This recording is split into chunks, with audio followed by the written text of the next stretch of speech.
Hello everyone, and welcome to the ASMR review show. For this video, I'm going to be talking about the 2017 masterpiece that is Nier Automata. And as for the pronunciation of the word, I had thought that it might be either automata or automata.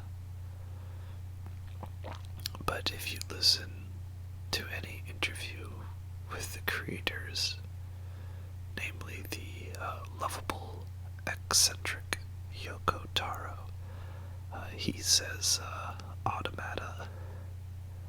So that is what I will be saying, or maybe I will alternate. We'll find out about that later. So just get all of that cringe out of your system right now while you still can. So I am going to be playing on normal difficulty because it is the normal way to play normal, not the hard way to play normal, the normal way. So for those who don't know, these types of videos I make are I play through the game and showcase the footage of my first victory over each boss. And I didn't know if Nier Automata would be a good game for this type of video. I've normally done them on games like Dark Souls or Bloodborne or Shadow of the Colossus. But I think there's a lot to talk about in this game besides just the bosses. There's actually a lot to discuss and talk about, as you can see by the length of this video, which is why I'm trying to talk a little slower so that I can make the things I have to say last a little longer. So this is the beginning of the game. We play as the android 2B. To be or not to be. That quote from that famous William Shakespeare or whatever his name was, something like that. I don't know. And basically, the setting of Nier Automata is it's way into the future.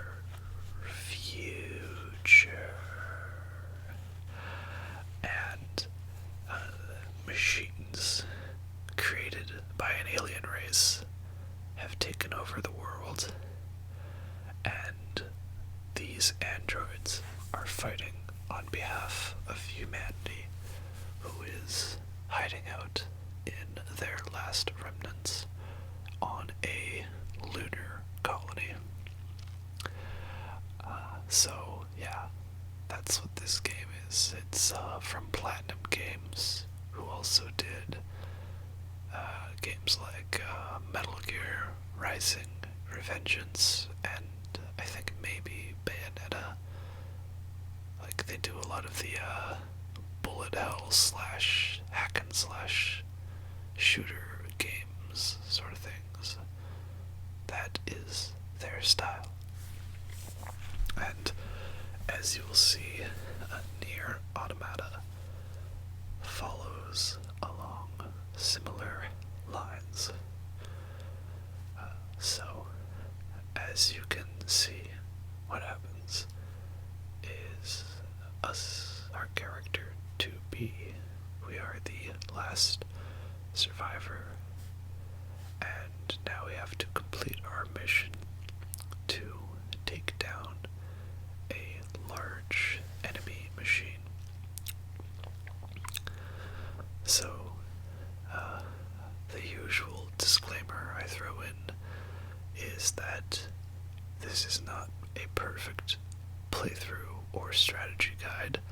It's my first victory in all of these situations, so mistakes will be made. Don't at me in the comments.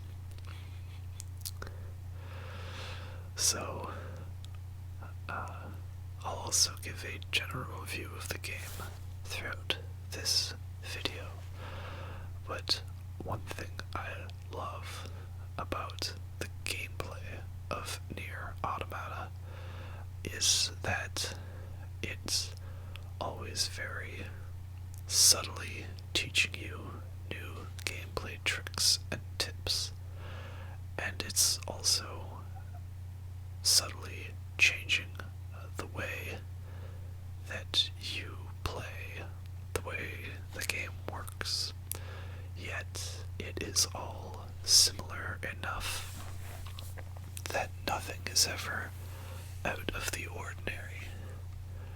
So, for example, we started off flying in this mech in a top-down sort of shooter, and it is switched into like a third-person mode and another different view, and now we have waifu.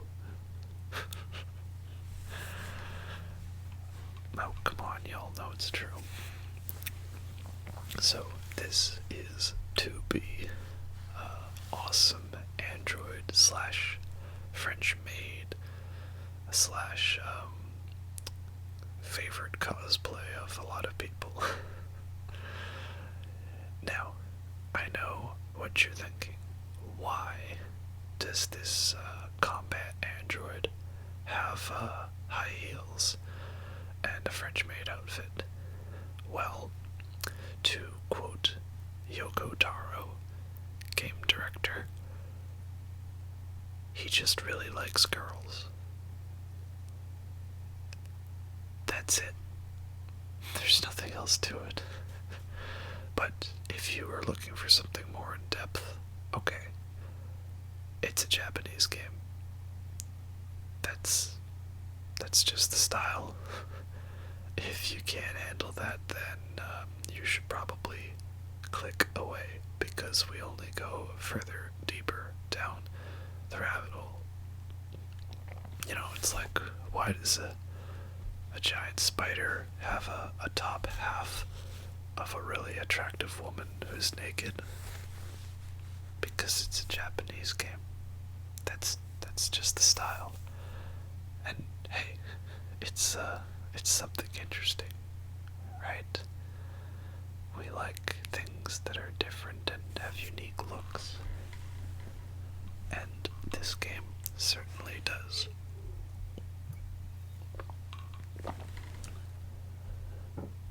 So, now you see the gameplay is a traditional hack and slash. You got a sword, and you dodge attacks, you kill enemies and stuff.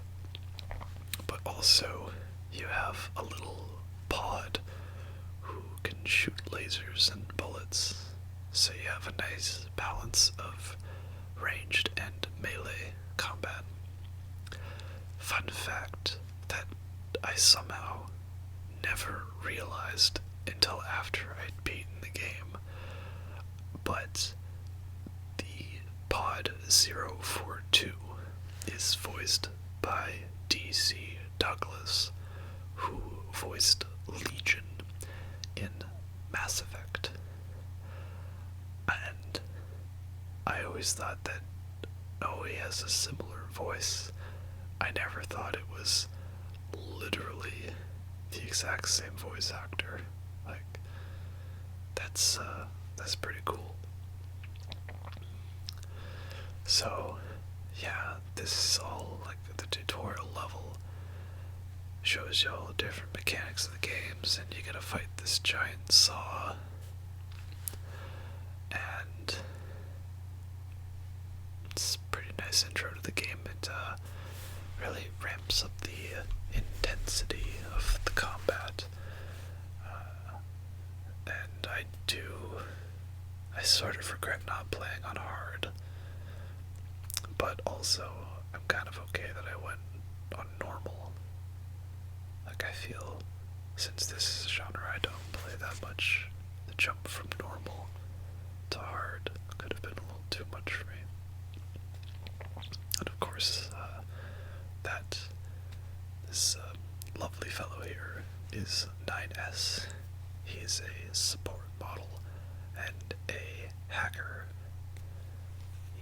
His superpower is hacking and playing hacking mini games, which we will see plenty of later.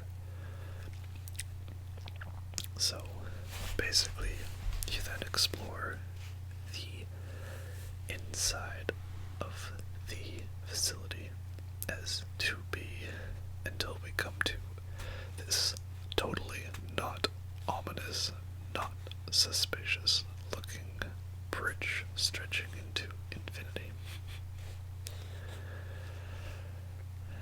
And obviously, I'm going to be spoiling some stuff, but for those of you who don't know, Nier Automata actually has 3 playthroughs you have to do to properly finish the game.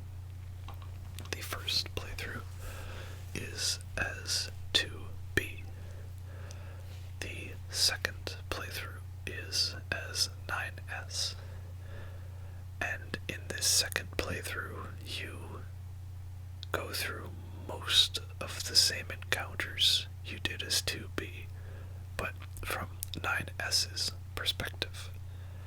And for the casual gamer who is not very observant, it would seem like this is just a boring case of repetition. But actually, this allows you to observe 2B as a character from a outside perspective, and sheds new light on the way that the events of the story are unfolding. But what this means is that a lot of the main bosses you have to fight twice.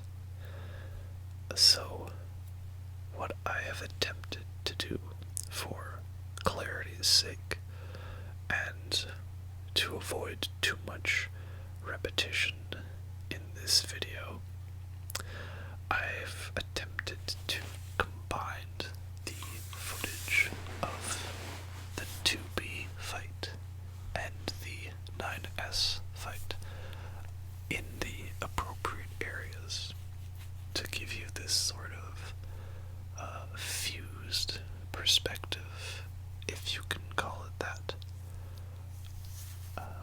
I guess we will see how well that works out, but I will let you all be the judge of that. So, this lovely fellow over here is a Goliath unit. What's interesting is the first time you fight each boss, you see their name is sort of coded in some kind of transcript. It's not until the second fight with each of these bosses that you see their real name. So I believe this one is named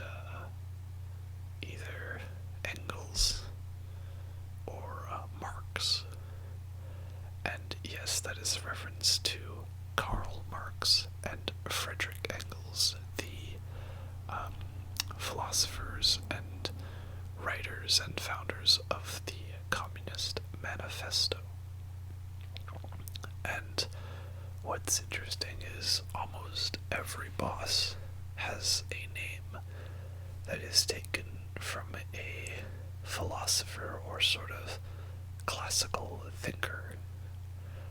So it's interesting that these large factory machines, these means of productions, are named after two philosophers who were all about, fighting against the means of production and the factory and all that stuff in the dystopian future of Nier Automata. Marx and Engels have literally become the means of production. So that's a fun little tidbit. I don't know, in-depth works of every philosopher in this game off the top of my head, but I'll do my best to try to recollect what I understood at the time when playing this game. So, I cannot offer much of strategy when it comes to these fights. In most cases, it's a matter of using the good old cyber demon strategy. Shoot it until it dies. But when you guys do get a lot of upgrade chips, I recommend using those.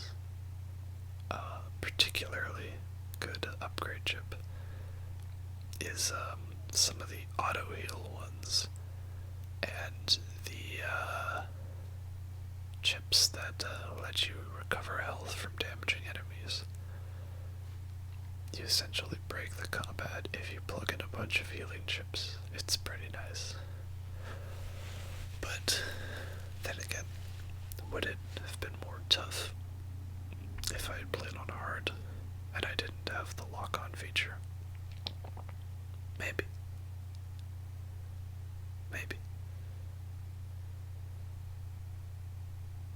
There's no real way to tell. I guess I could just play this game again on hard mode, but I don't think I would touch very hard. That just seems a little too insane for me. In very hard mode, you die in one hit. That's beyond me. So, basically, if you were 9S in this fight, you would have flown around in the mech, and then hacked in to take control of the missiles. And again, these both playthroughs are supposed to be happening simultaneously, just, you don't actually do both of them. And as your 9S, you have this nice bit as one of his pods, where you have to fight off waves of enemies as you're recovering power to try to control the mech. It's a pretty cool moment. All in all, I remember a friend of mine had recommended this game, and I didn't know anything about it. And he got me to play this intro, and I was instantly hooked. And to be getting emotional, there's your first hint of her attachment to 9S. But it's interesting because I got late game spoilers. Seriously, play this game if you have not already, and go in knowing as little as possible. Trust me, you'll not be disappointed unless you're a cynical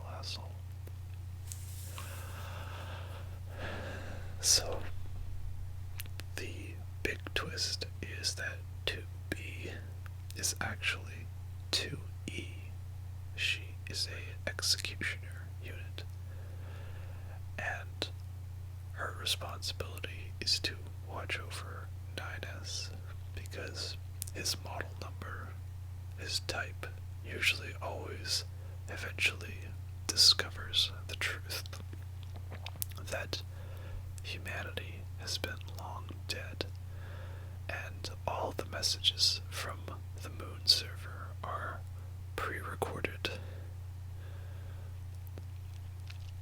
So, I guess the way it works is that the machines are trying to fill their purpose to wipe out humanity, but the problem is that once humanity is wiped out, what are they supposed to do? So, the androids, Yorha, have been created as a way to make this never-ending conflict continue. And I guess essentially it's the idea, like, once you've found the meaning of life and fulfilled it, what are you supposed to do?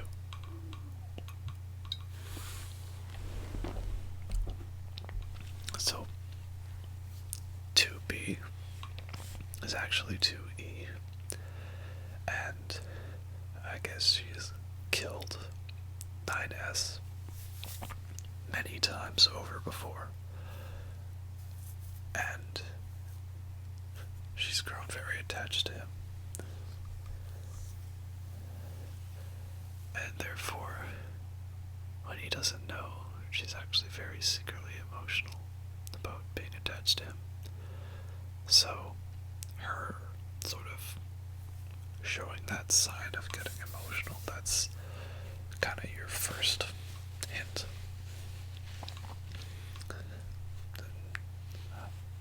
I thought I had recorded all of the 9S stuff with fighting Engels, but I guess I had forgotten to include that, so my bad. Like I say, you didn't really miss much, just a lot of hacking mini-games, which we will get to see plenty of those of later. And yeah, that was badass, you know it. So, the other fun thing about this game is there are 26 endings, but don't let that fool you. This doesn't mean there are 26 possible ways to end the main story. It simply means that there's one main ending for everything, and then a bunch of joke endings, which usually involve you taking a page from the Knights of King Arthur and run away. Yeah, basically it's like if the game says, hey, you have to run to this area to do this one thing, and you choose to run the other direction, then that's an ending. Just some text and it rolls the credits. It's not really a real end to the game, but it's kind of fun, and I appreciate the effort that went into designing these fake endings. So basically, 2B and 9S are going to use their black boxes to detonate themselves and kill all these Goliaths, and they've backed up their memories to the bunker, which is the sort of android server hub orbiting the Earth. So, meanwhile, thousands of miles away, 2B and 9S return to Earth to help with the war against the machines. And then we come across this somewhat disturbing thing. As we explore the Earth, we find more and more examples of machines trying to emulate human behavior. And, yeah, they're doing it, you know, the naughty thing. Yeah, they're trying to do that. So, we, are trying to kill these machines, and that leads us to this area, and we have, no idea what's going on. Oh, and I should also point out, there is a online aspect to Nier Automata, where, similar to Dark Souls, your body is left behind if you die, and you have to, recover your body, to recover all of your upgrade chips and items. And if you die on the way there, they're gone forever. Also, your dead body will be visible to other players. So, it's a pretty cool feature. And, as this fight goes on, you see it just gets more and more jam-packed with enemies. And, this cannot continue. Get used to hearing that phrase, because they're gonna keep going on and overboard and overboard. So, I don't know how exactly this works, but all of these machines, they somehow procreate or something, and create this new life form that's like some kind of machine organic hybrid that also has the power to control all the machines, like some kind of hive mind network. Exactly, I don't know. But, yeah. Thick. Congratulations. It's a healthy baby boy who is also a naked Sephiroth and a Ken doll. So, yeah, this is, Adam, I believe. Or is it Eve? I can't tell. And, yeah, maybe we should have been a little nicer to him and not attacked him right away. Because, he's learning pretty fast to start fighting back against us, and he's not a fan.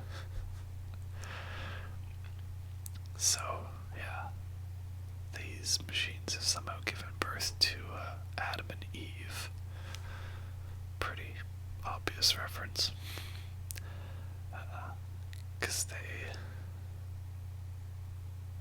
control the machines and have decided that they want to specifically find a way to wipe out humanity, their last remnants on the bunker, or sorry, the moon, or at least so they think, because humanity isn't really alive.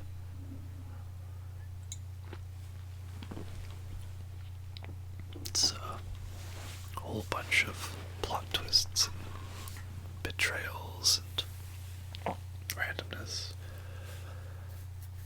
It's wonderful, I love it.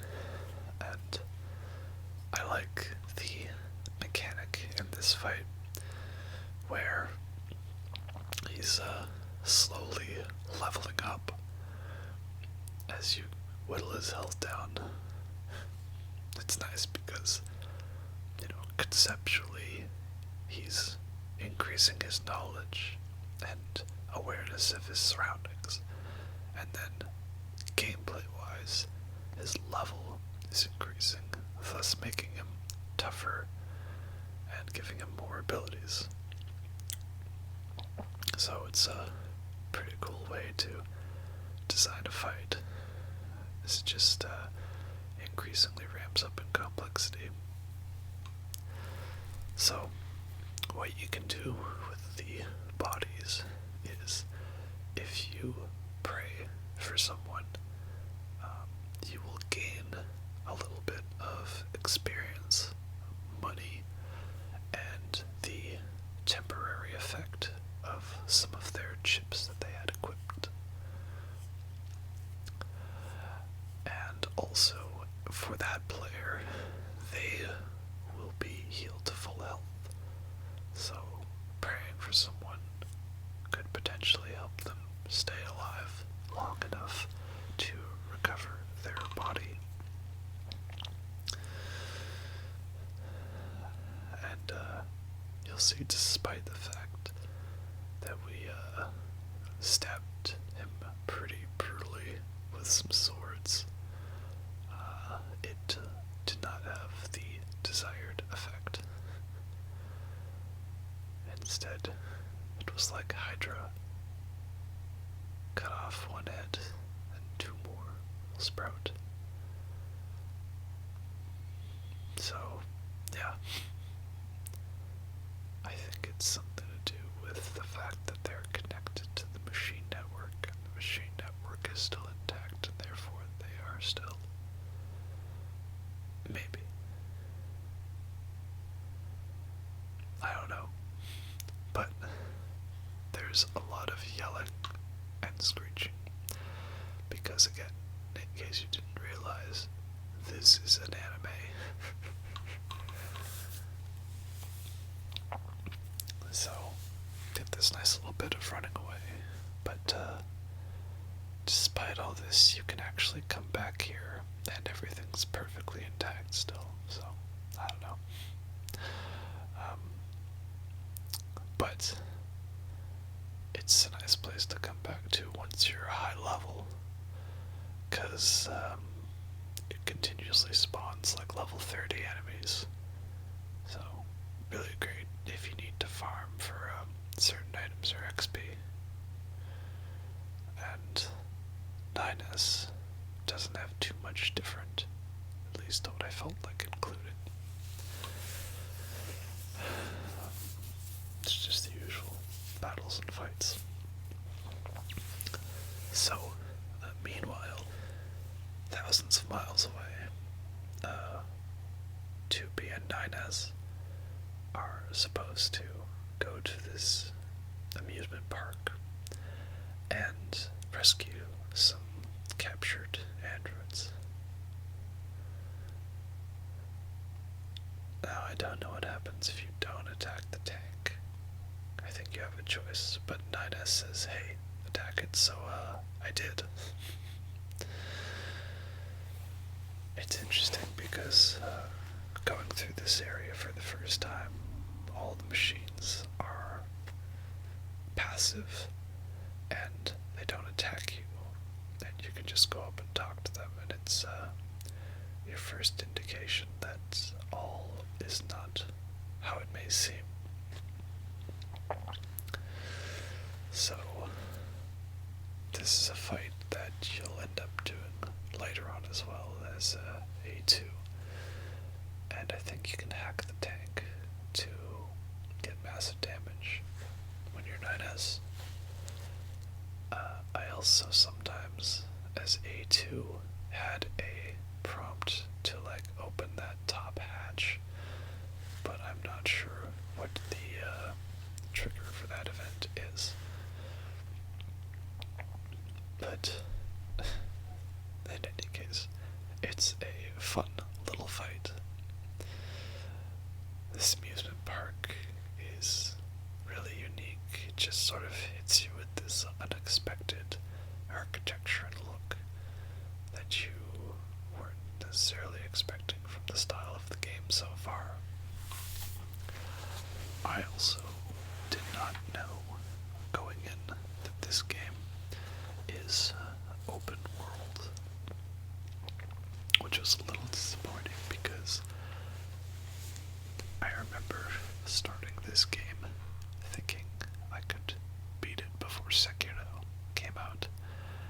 then when it was open world with side quests, I was determined to do all of them.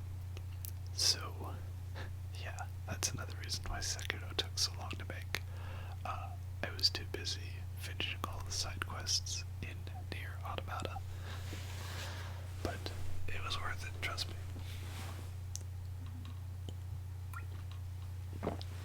So, this lovely creature is Simone Beauvier, I believe, Beauvier, and she's unleashing a pretty epic theme song.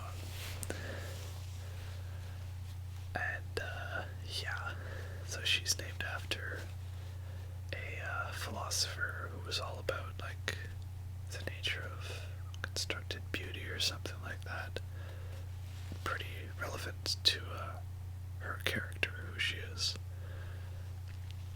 And I don't know if it's meant to be that this fight is like several levels ahead of you, but this was pretty intense for me early game, not gonna lie. Because if anything's like a little bit above your level in this game, you're gonna have a tough time. Although, if I haven't stated in the past, I've never really been a fan of levels in video games.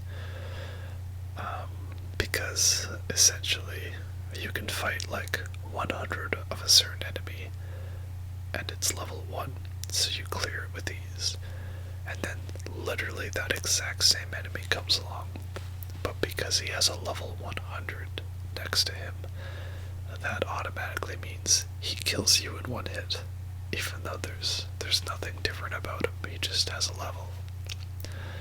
So rather than designing unique and interesting ways to create challenge, they simply give you the exact same enemy as before, but now he has a bigger number. So that's at least just how I view it. This part messed with me because you can't control the camera here, and I was trying to orient it in a different way, and yeah, that did not go so well. Because you just don't really have a sense of height as to where everything is. But that's how it is, I guess, you know.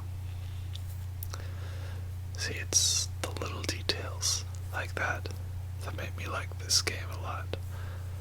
Just the way that the boss is always shifting positions and the camera's switching around and it's changing the way things interact. So, this is our first hacking minigame. Kinda messed with me at first, because I didn't really know what I was supposed to be doing.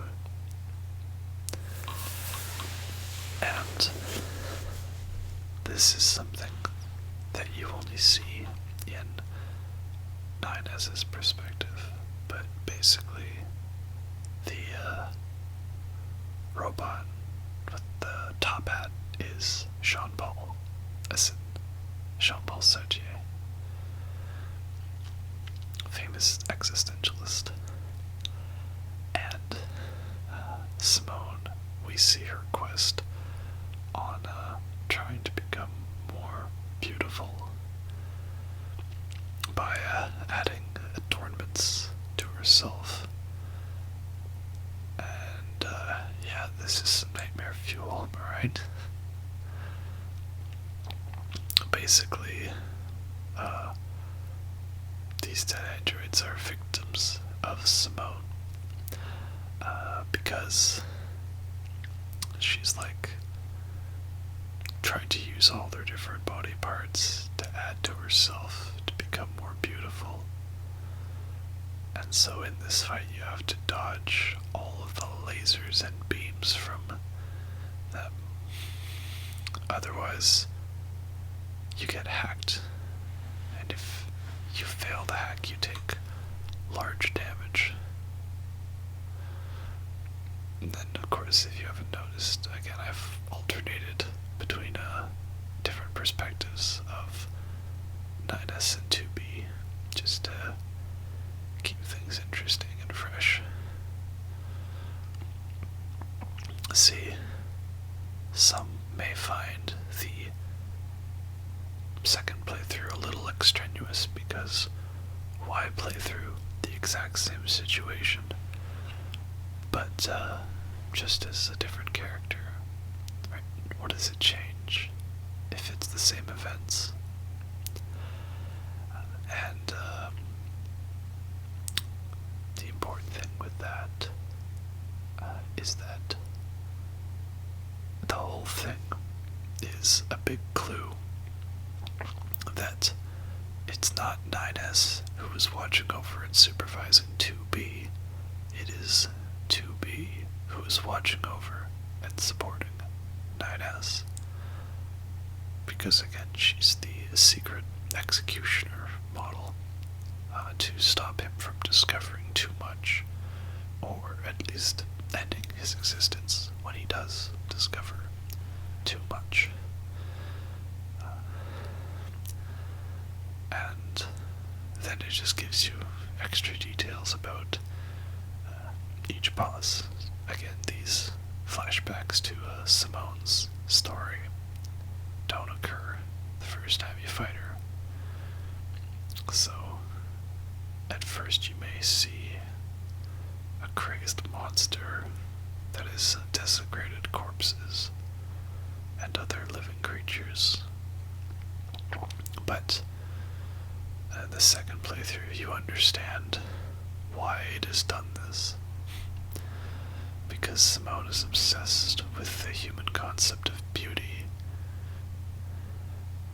and the insane lengths that some may go to become what they consider to be desirable.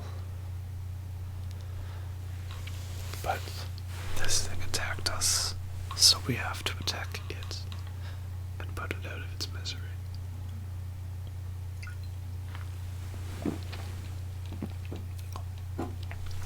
And this leads us into some of the lovely text adventure segments of the game. See, now, for those of you who don't know, Nier Automata is actually a spiritual successor to the 2010 game Nier, which was a fantasy-style game, and that in itself was somehow connected and related to the Dragon Guard video game series.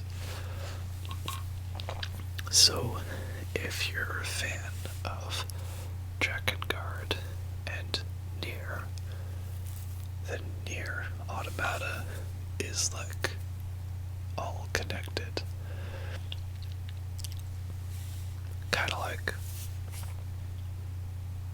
maybe not to the same extent, but the idea that all Pixar movies take place in the same universe. And, you know, it's not like that detail actually, like, is necessary for understanding the films. It's just background details, like the Pizza Planet truck being in the background of most of the movies. Just kind of shows that they're all related in some way, those little Easter eggs.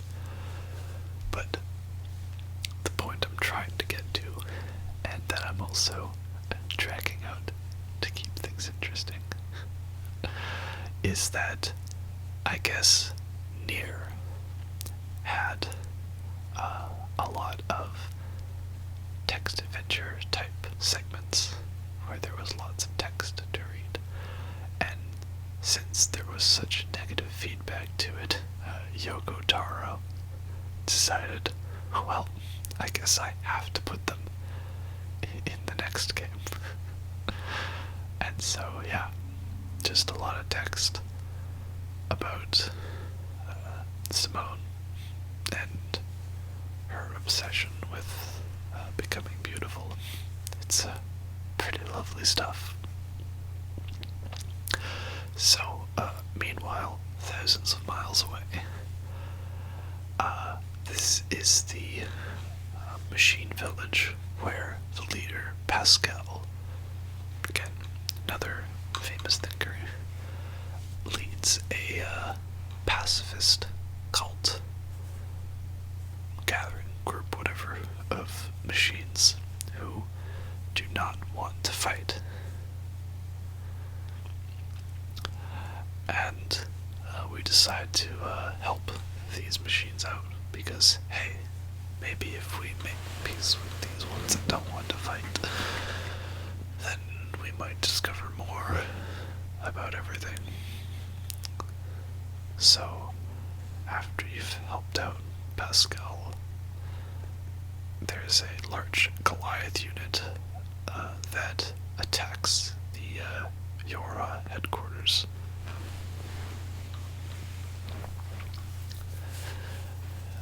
So, yeah, that's the next big boss fight.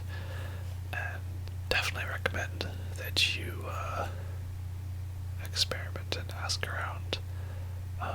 Talk to all of the different villagers here, because there's lots of little great character moments and stories and stuff like that. A lot of great side quests too. One, I'm not gonna lie, I actually got really emotional over, where you have to find this young lost android who's run away from home. I don't know why something about that just kind of like hit me on an emotional level. But if that's not enough, don't worry, because we got plenty of feels later on in this game. Like, saw this great comment on a video. It was like, what did I expect from this game? An android hack and slash with a smexy waifu. And what did I get? All of that, but with feels.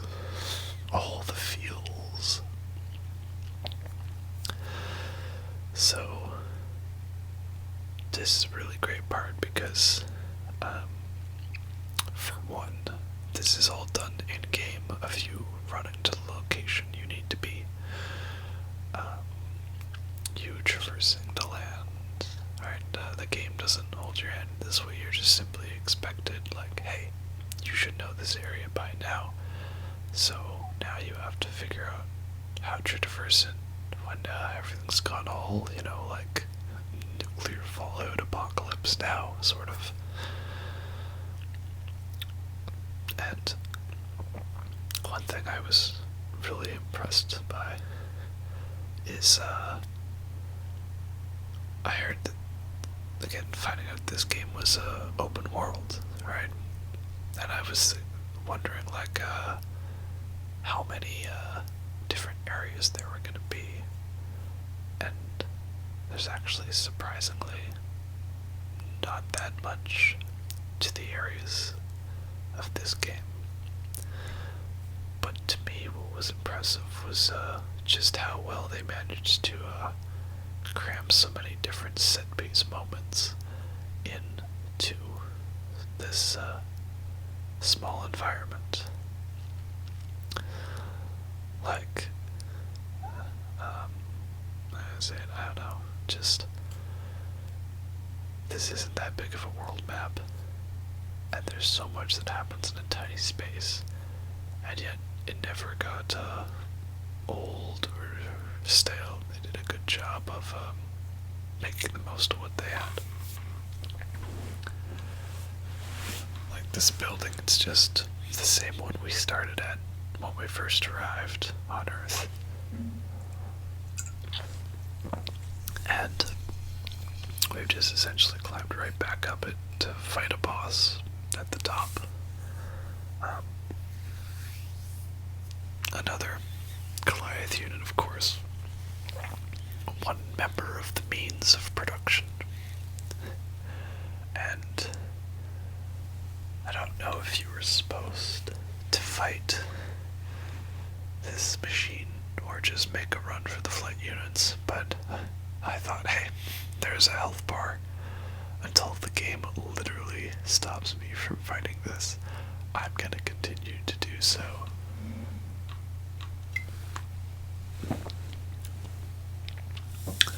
So, good. Similar fight. Nothing special. But I gotta say, having traversed this city with all of its beauty and wondrous soundtrack and seeing it get all smashed up and destroyed, it really kind of got me like, no, you leave my city alone. Don't you touch it. And once again, not too much different to 9S's perspective. I feel it's more about what I have to say than what I have to show. Plus, the other problem I ran into that I'm sure you'll notice way later in the video is in my quest to do a bunch of side quests and explore the world. I found that it was very easy to become over-leveled,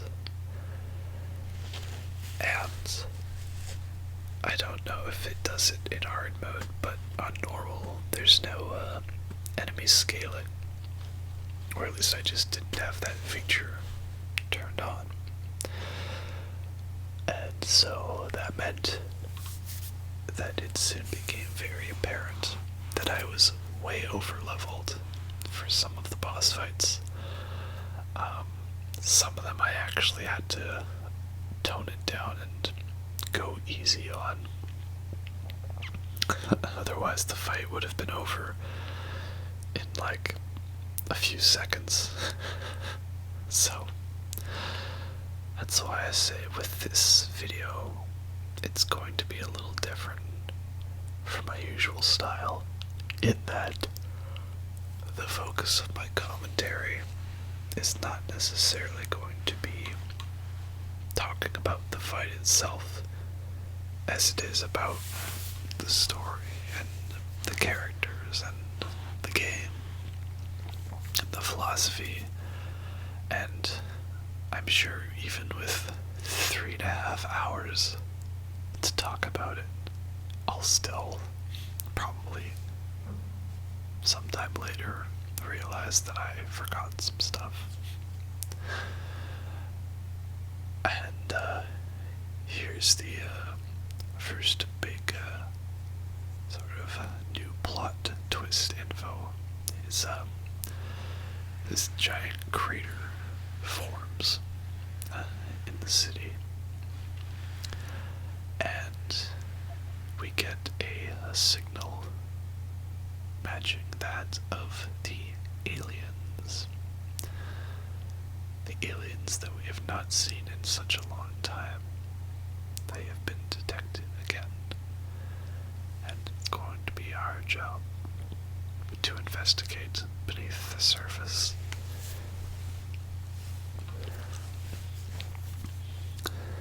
So, yeah. Time to go, let's see them aliens. Area 51. So, yeah, this is the entrance to the alien ship.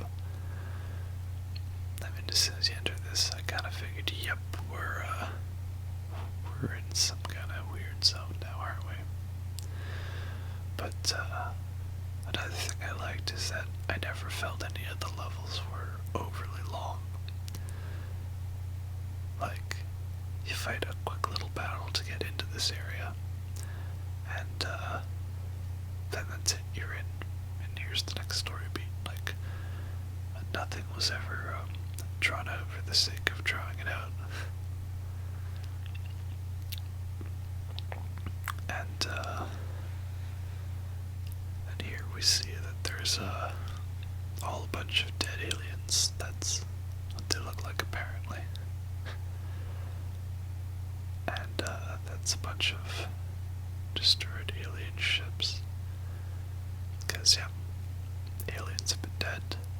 And now we have anime characters. Like, oh my god, these dudes are the most anime characters that ever animated.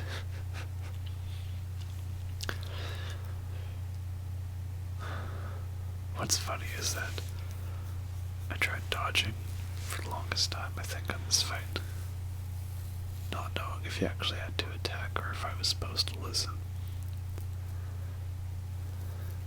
So yeah, the machines killed their own masters. Because at this point they're just bent on destroying everything. I do like the way this fight works, where it's like 2D, you know, like classic Mortal Kombat Street Fighter style, while your partner fights in the background.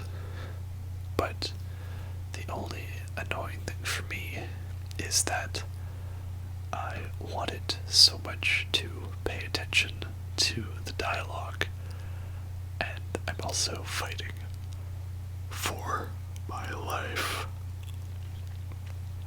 So that can make it very tough to pay attention to the Ramblomatic 5000 over here, you know. So, thankfully, of course, I was saving all my footage, so I just went back and rewatched it later. And they all want to find the humans on the moon, and I got some bad news for you, pal. There's no humans for you to find. But again, this revelation that the aliens have been dead, that's another clue that the humans are dead too. Nice thing is that I had that detail spoiled for me, and yet it's not something that ruins the experience. It's not really what you're there for. And look carefully to the side when you're watching 9S's perspective, and you'll catch a glimpse of the girl in the red there. And a tiny little detail that most miss. You can't see it in 2B's playthrough, just 9S's. We'll get to her later.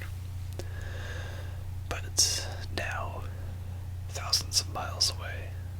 We have tried to talk to the robots of this forest kingdom, and we came across their king, and we tried to have a lovely conversation, but another waifu interrupted it. This is A2, Rogue Yora android. She's great. We love A2. So, our quest to find more information from the Forest Kingdom has, of course, failed. And at first I thought, well, what happens if you don't fight?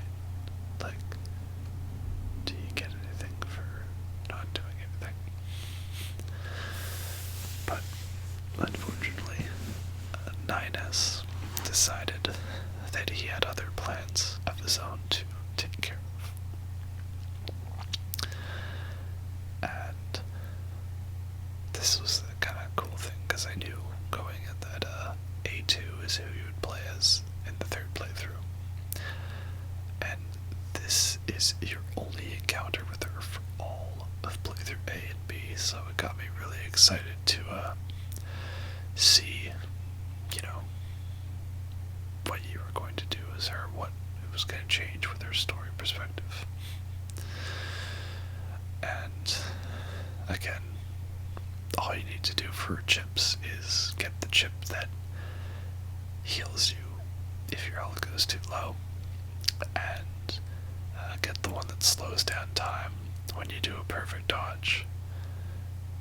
It's such a great combo. It makes every fight kind of a joke. And our first hint at A2's story, Command, is the one that betrayed you. So, I'll try to talk more about A2 later, but basically, she's sort of come to understand the truth of nature and therefore has abandoned her loyalty to Yora. So, next bit coming up. Pretty crazy long fight, not gonna lie.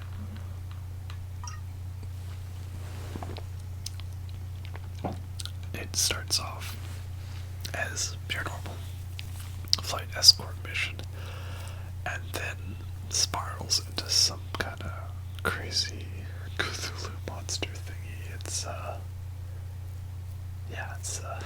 It's pretty wonderful, pretty awesome. So let's get buckled in for a very long fight. Yeah, this is a fight that you think it's gonna be something quick and simple, and it just keeps building and building upon it, which I'm okay with. By the way, lasers OP for sure. And yeah, just once again as a bit of a reminder, this video, it's not really about just talking about bosses as it is talking about the game itself, since I had just had so much I wanted to talk about with this game, because it's pretty great, pretty awesome, so many layers to it. See, what's great is when you fight regular enemies, a lot of them have the projectile attacks, and you get into the habit of seeing the sort of dark-colored laser balls as ones you can't shoot, and the lighter ones as being able to be destroyed by your own projectiles. And then, when you have the mech segments, whether it is top-down or 2D or anything like that, that same logic applies. Control scheme and layout's a little different, but it's still a similar muscle memory to what you're used to. And then, when you get to the hacking minigames as 9S in the second playthrough, you're also going along a similar strategy, where you have to shoot the orange projectiles and dodge the purple ones. So, regardless of the gameplay loop or the gameplay style, your brain is still being coded to follow similar lines. And when we get to ending E, we end up going along with another similar style, where you have to once again shoot the orange and dodge the purple. So the whole game is preparing you for that ending, and it's pretty genius. And don't ask why I paused there specifically. I may have been trying to change my chip setup, because I don't remember exactly, but I think I had forgotten to equip the chip setup that I had for the flying sections, like auto heal and healing from damage. So, yeah, that was why I was trying to change chips, but you can't do that when you're flying, unfortunately. So this here coming up is a really tough fight. So what you gotta do is, you gotta do this method exactly like I do. And if you don't do it exactly, you will die. So just be sure to do this one thing perfectly, and you will win. I think there's a great moment later on where I encountered one of these. I opened up with the missile barrage and killed it in about 3 seconds. It was pretty glorious, not gonna lie. And if I have not yet mentioned the amazing soundtrack to this game, then now is the time for me to mention the amazing soundtrack to this game. Probably one of the top 5 greatest video game soundtracks of all time. It's pretty great. And this here is where you get the surprise Cthulhu moment. And yep, that just happened. Pretty great. And you can't hear it, but there's some great organ music going on right now.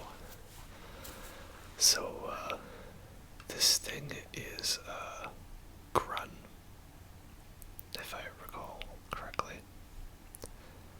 Something like that. Probably, once again, named after some philosopher. So, I don't know if you would call it disappointment, but I feel that it's a little bit of a letdown that you don't directly fight this creature. You essentially fly around in a long animation and kill loads and loads of enemies along the way. So unfortunately it doesn't really add anything interesting in that way. Like, you just fight more of them. But that's okay when you have such an epic scale on the likes of this. Like, I don't think it's possible to get hit by all the lasers it's firing. I think it's just all background detail. Maybe. Can't recall exactly for sure. So, yeah. That's this thing. Some kind of relic from the old world, or the old war with machines.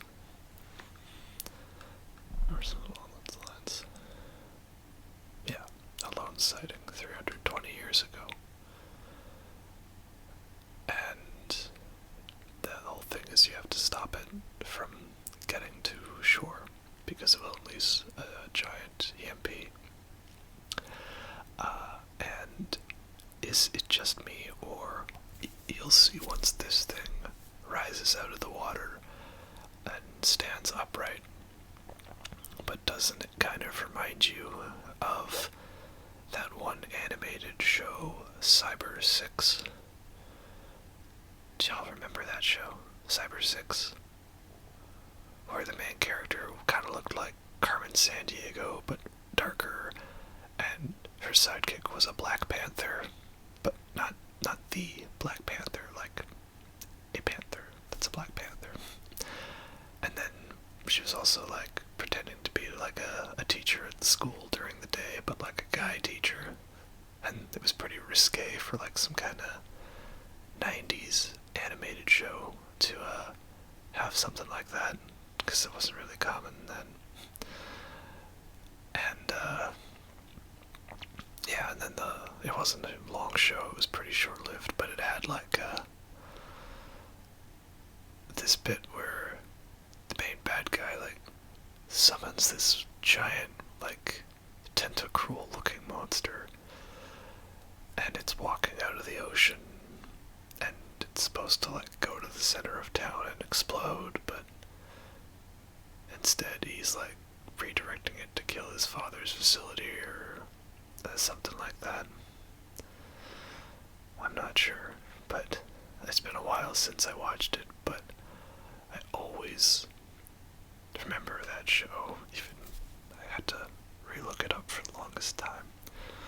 But something about a big Goliath monster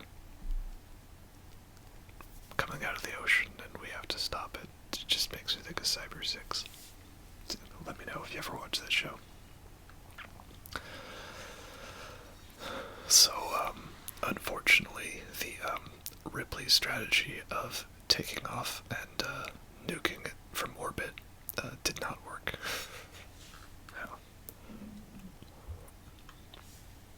Yeah. But thankfully, we've got what was it again? Another Yorha squad.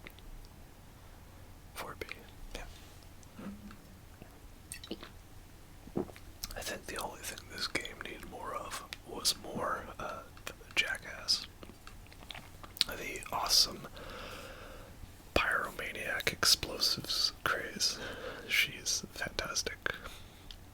My only disappointment is that she's not voiced by Jennifer Hale, and there is, I mentioned multiple endings to the game, and it would be really great if during this side mission when you acquire nuclear armament instructions, if there was some kind of ending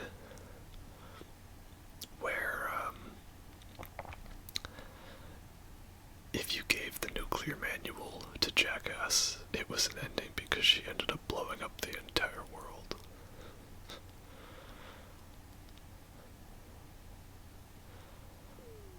So yeah, what's the trick to this? You gotta shoot it in the glowing weak point. Classic video game strategy. And I thought that you had to wait until it was perfectly centered, so that one doesn't count. It's fine, it's fine. What is it with awesome Japanese games and you destroying giant machines with a railgun? Is it a bit of a cliche on this? Because if so, I'm okay with that, because railguns are awesome. And we beat it. To which I say, psych, that's the wrong number. Because this isn't even my final form yet, Namekian. So yeah, it's Godzilla. And he's got super EMPs again as well. Yeah. You want to talk about unexpected twists? This thing is great.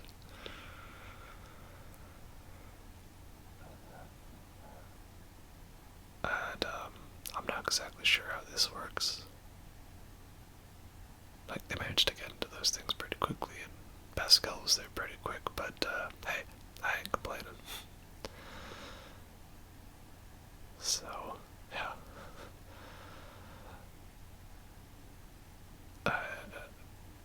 Sorry. I need to be focused on ranting. But I'm also fanboying over this scene because it's just so great. Again, it's a really long fight, but it just keeps on building up the intensity and the scale of it. Somehow manages to keep one-upping itself. But essentially, 9S is going to go off and do his thing. And again, this is where you would play as him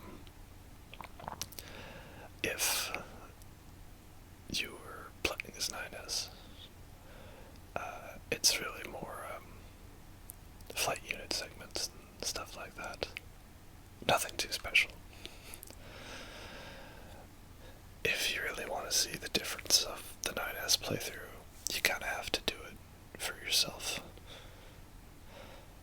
Like what Hideo Kojima said, the only way I could explore Snake as a character was by having you not play as him and see him as an outsider. And, yeah, just as a preemptive warning, but if you're the kind of person that thinks replaying the same segment is just boring filler, and you aren't actually looking into the context for why it is occurring, then this is not the game for you, unfortunately. That's just how it is. So, yeah. Only annoying thing about this is it seems like Pascal can, like, accidentally take the hits for you. Kind of annoying. And for those things being level 10, they still seem to pack a punch. I don't know exactly how it works with the health for those things, but, you know, screw it. Let's just go with it. So, if I didn't say so already, this fight is your sort of cutoff point for exploration and doing side quests. Because if you thought the intensity of this fight was something, you know, then the rest of playthrough A is just one set piece after another. And I thought I had iframes there. I did not. So now we gotta take out another one. But that's okay, because there's great set piece moments. And there's great battles and great music and stuff. But yeah, like after this, you're thrust into another quest and another fight, and then that leads to another great moment and another fight, which leads to another, and it just like keeps going. Like,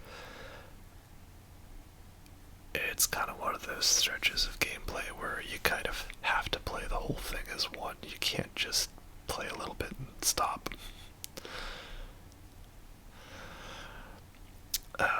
The same can be said for the entirety of playthrough C. It's something that if you went fast, just mainly focusing on the story, you could probably do it in a couple hours or so. And that's just what's really great. This is a game where when you really get down to the heart of it, there's no wasted moments, no filler. The only thing I think you could classify that is some of the side quests. And again, that's if you choose to do those. You have no obligation to do such things. It's purely there for extra content regulated to the choice of the player. And yeah, some of these side quests, especially in playthrough C, I will say, are tedious. But again, side quests. So, one in particular, it involves you to give a certain amount of unit data reported to some guy. And it just feels weird, because, like, Yoro's supposed to be dead, and yet, somehow, like, this guy's just doing his normal job as if nothing's happened. Presumably in case you try to complete that side quest in a different playthrough or something like that.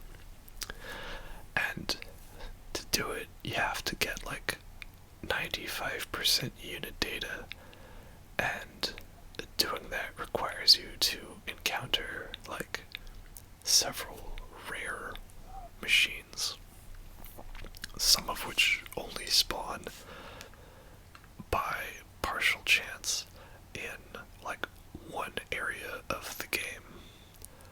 So really annoying. And there we have 9S. He did his missile strike. And so yeah, to do that, all he did was he flies out and kills some enemies along the way and missiles along the shore. Okay. Didn't really feel like it was too much that I need to show. And, yeah. Our commander's kind of a waifu too, you know. Not gonna lie, right? Meanwhile, thousands of miles away, 9S, essentially, he got, like, thrown far away from the blast and, captured by, Adam, I believe, but one of the brothers. And so, now, this is like Adam hacking into his mind, and now we have another text adventure segment. Again, what Yoko Taro said, everybody hated them in Nier, so he knew that he had to bring them back for Nier Automata. At the time of recording this, I do not know if there are plans for another game by Yoko Taro that follows this shared universe like Drakengard and Nier Automata. So, if he does make another one, I look forward to seeing how he trolls everyone again. Maybe he'll go full on Hideo Kojima Metal Gear Solid 2 and make it seem like we'll be playing the entire game as like A2 or something, only for us to be swapped out and like, you know, play as someone completely different who we don't even know, right? But, again, a lot of times, you just have to not be afraid to say, screw the fan base. Because, as the great Dogbert once said, sometimes good leadership is not getting what you want. Sometimes you can't give the fans what they want because what do they know, right? Like, fan service is one thing, but it doesn't challenge you. You want something to challenge your expectations. Like that one phrase that everybody brought up when that one space movie with the magic wizards and the laser swords came out, and everybody threw that one phrase around that was about, like, your expectations being, you know, like, messed around with or, subverted, shall we say.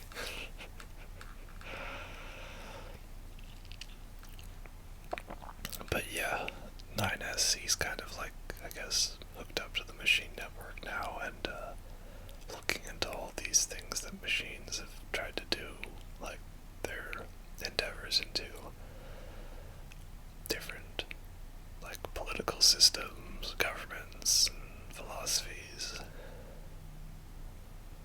And it's pretty interesting because what the game's trying to do right now is attempting to give an outside perspective on, like, the human condition and what is human nature, and lots of philosophy mumbo jumbo, right? But that's what it is. You thought this was gonna be a hack and slash with some smexy android waifus, and it turned out to be exactly that, but also with existential dread and existential nightmares and nihilism and stuff like that, you know. So, yeah. The strange thing is that if a unit fails, fails, it fails in exactly the same way the next time. Like that one guy from Far Cry 3. Do you know the definition of insanity? In a way, it's interesting about this concept of machines not being able to learn. Obviously, probably a reference to the Turing test. Can a machine pass for human? Or an idea if a machine can think. It's kind of like this, the concept I had envisioned or described to me. It was like, if like a Terminator can think, right? Because think of it this way, if like the computer receives data and then according to an algorithm, the computer processes the most appropriate response to, say, in a situation, right? Such as something on the lines of, my CPU has a neural net processor. And so, if the machine is simply following pre-programmed responses, and is just simply doing what it believes the best fit or the best algorithm is it actually thinking? It's not really choosing for itself. It's simply doing what it thinks is the best option based on a percentage.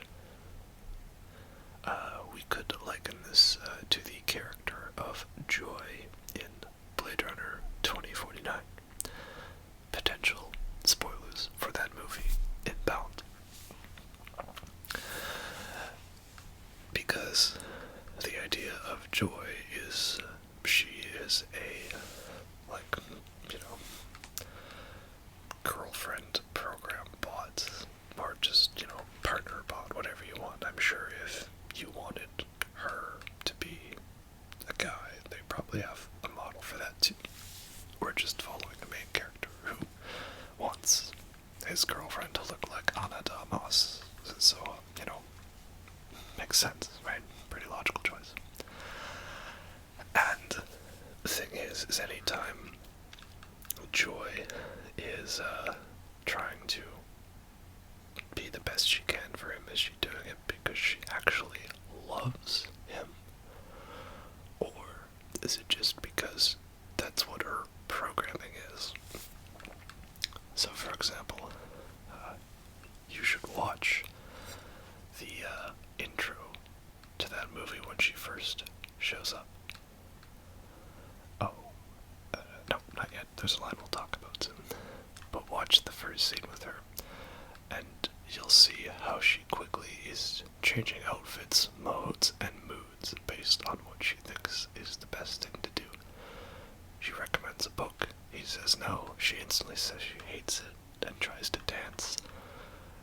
Then as soon as he shows his interest, she instantly changes again, demonstrating this programming. Or at least, that was my interpretation. And this is interesting because,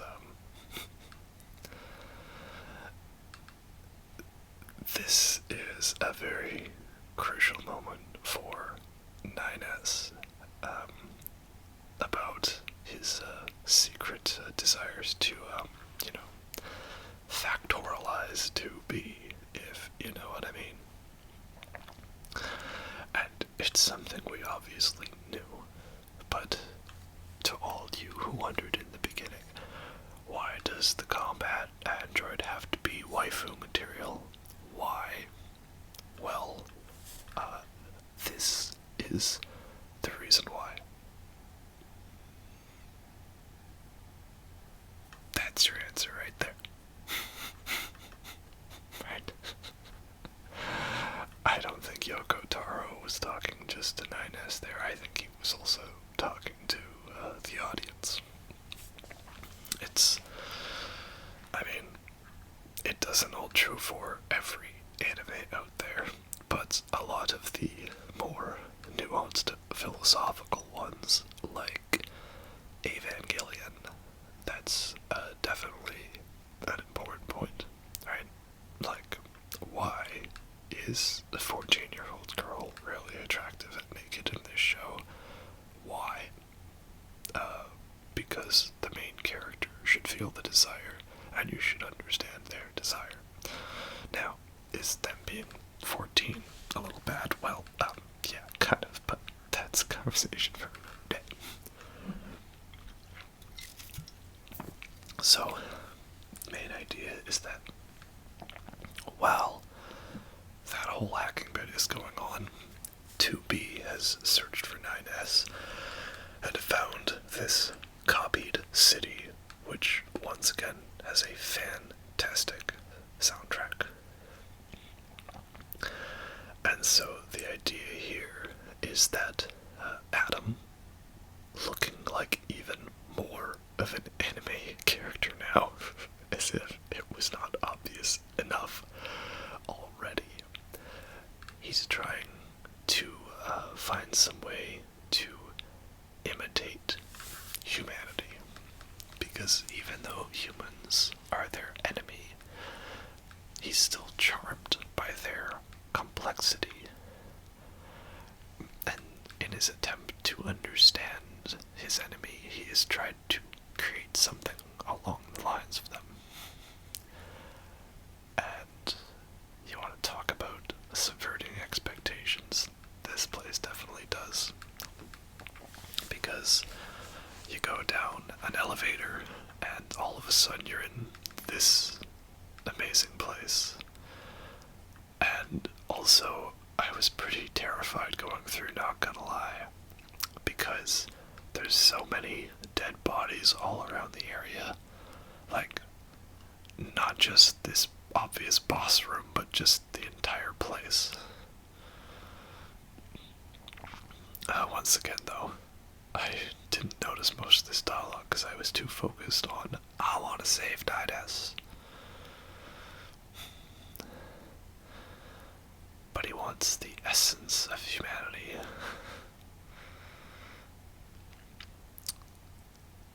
Other thing you should try is finding different weapon combos by having different weapons as your primary and your secondary.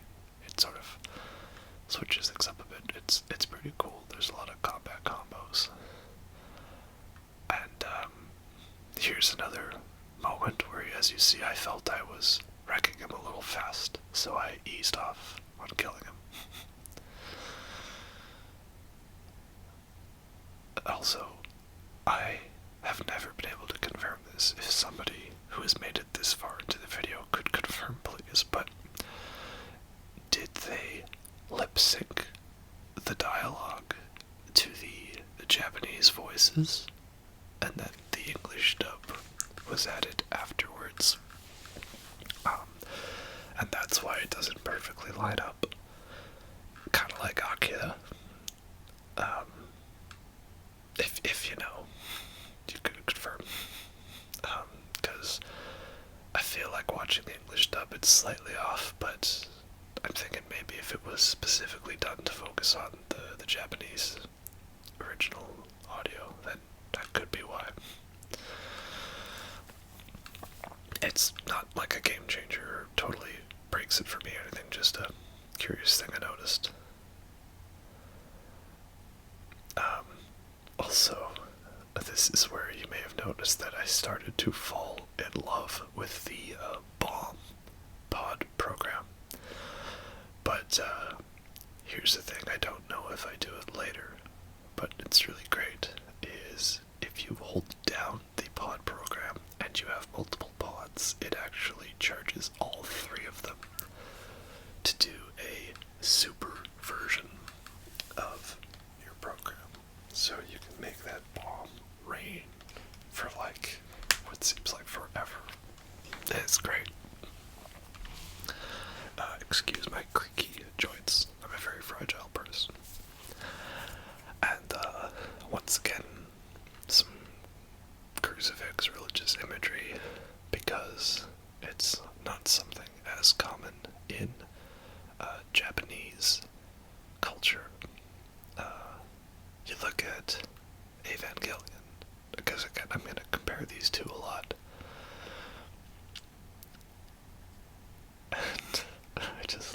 he's like, yes, embrace your hate. Like a Metal Gear boss. That's what this game is. It's basically like Metal Gear meets Evangelion. Or Evangelion if made by Hideo Kojima instead of Hideaki Anno. But I guess that would just be Yoko Taro then.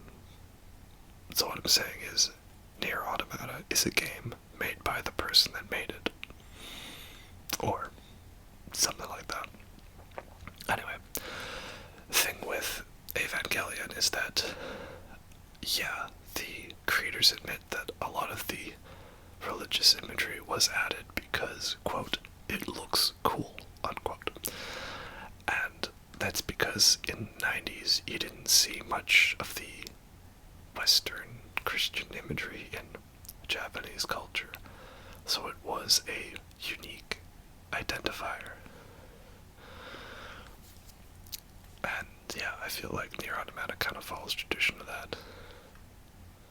But yeah, in a way, I guess Adam kind of wanted to die, because that's just a part of humanity. He wants the thrill of being killed in combat. And what's really funny is, if you want, you can get an ending by just walking away. Like 2B just doesn't care and 9S eventually dies. It's pretty morbid stuff.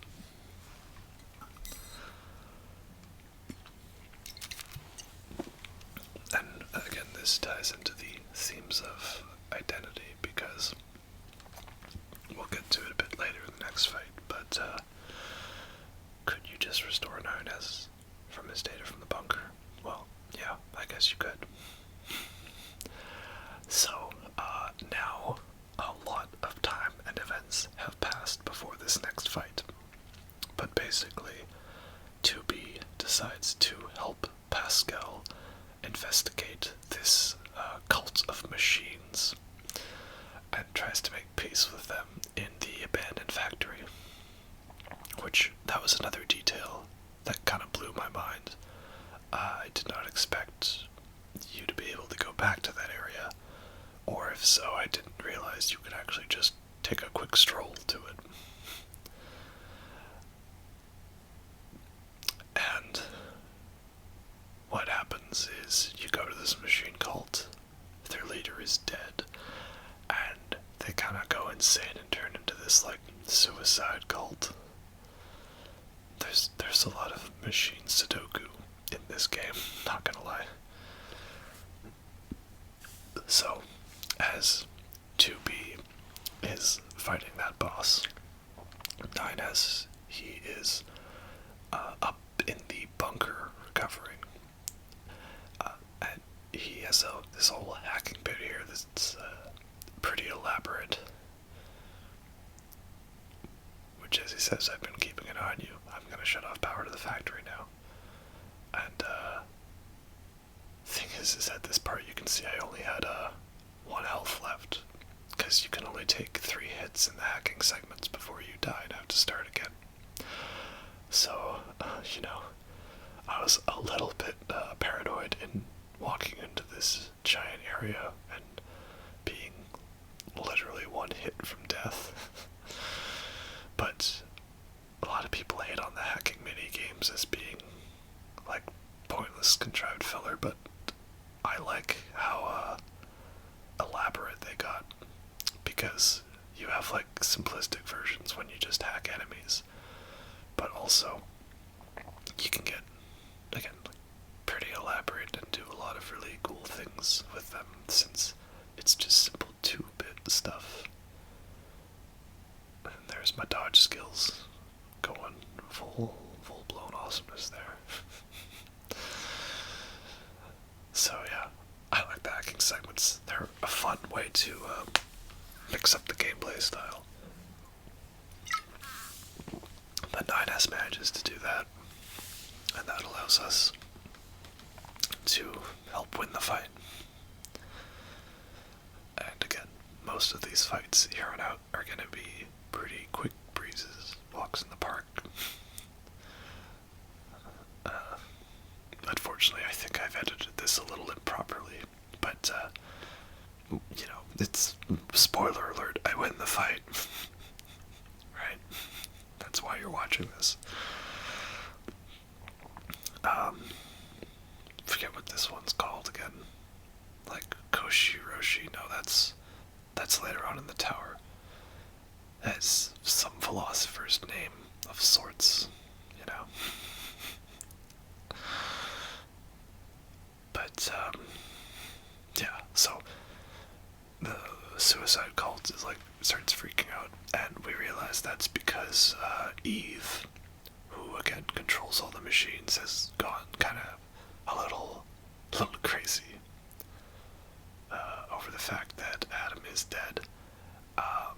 Thus, him freaking out is causing all the machines to freak out and go berserk, even so far as attacking their own, even the peaceful ones like Pascal's village. Oh, and if you're wondering how I'm able to lock on, control the camera, move, and attack, and fire all at the same time, you would be really impressed with my ability to claw grip the controller just by instinct. Again, this game really gets you to practice your weird hand grips on controlling and stuff. So, meanwhile, back on the bunker, 9S has an encounter with the commander.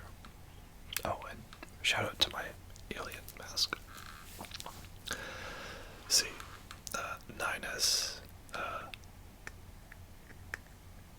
he discovered that, Council of Humanity was created by Yora, and he finds server data showing that there was a delivery of stuff to the moon from Yora.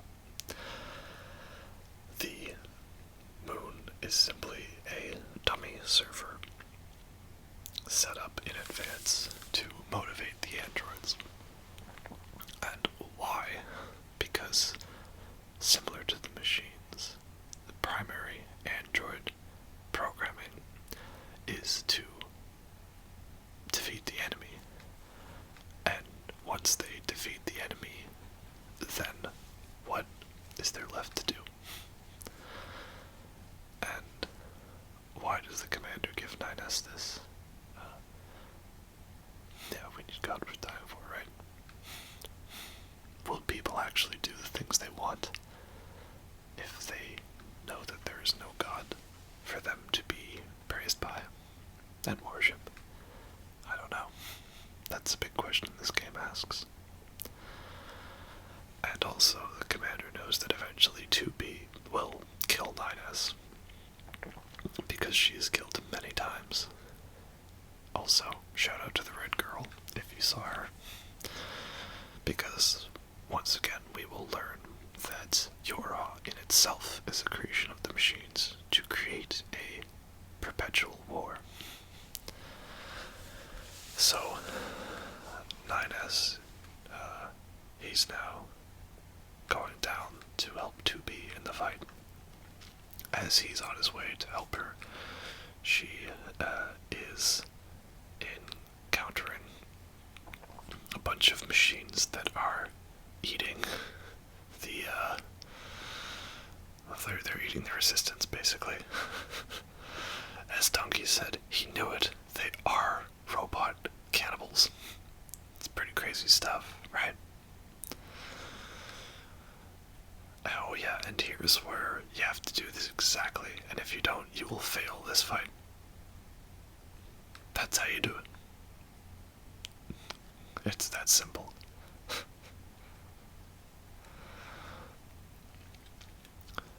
So, yeah. 2B gets into a fight, and 9S eventually comes to save her. So, I think it's the same one. I mean, she says you again, so it probably is. But yeah, again, these fights are starting to become a bit easy. But, you really should, I'm really tempted to play this game again on hard mode, just so I can like see the full extent of the enemy bosses and their attacks and all that stuff, because they're programmed with like a lot of really cool moves, especially when you get to like the final Ko-Shi Ro-Shi boss, and when you have to fight either 9S or A2, depending on your choice.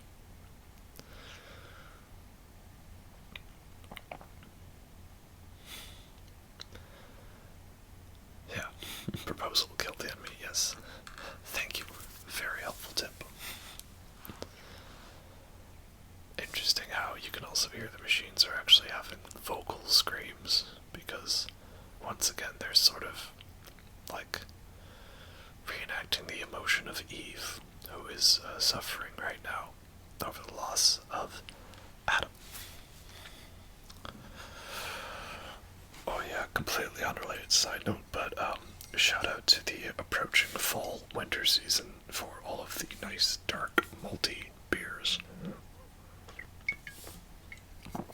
So here as we see, 9S arrives and sacrifices his light unit, and is his effort in vain? Well, kinda, sorta, not really. And yeah, we talked about how Adam went full-on anime character. Well, Eve has now gone full-on anime villain. And it's time for lots of yelling. And powering up and all that stuff, yeah. So, only problem was I don't know if I was supposed to have to fight those other machines, but I kinda aggroed them, and yeah. Also, I'd liked switching around between pod programs, just for the fun of it, you know, just to give a different try. So, sometimes in these fights I just think to myself, how in the hell is there a very hard mode where you have to beat it, like, without taking a single hit of damage? This is crazy.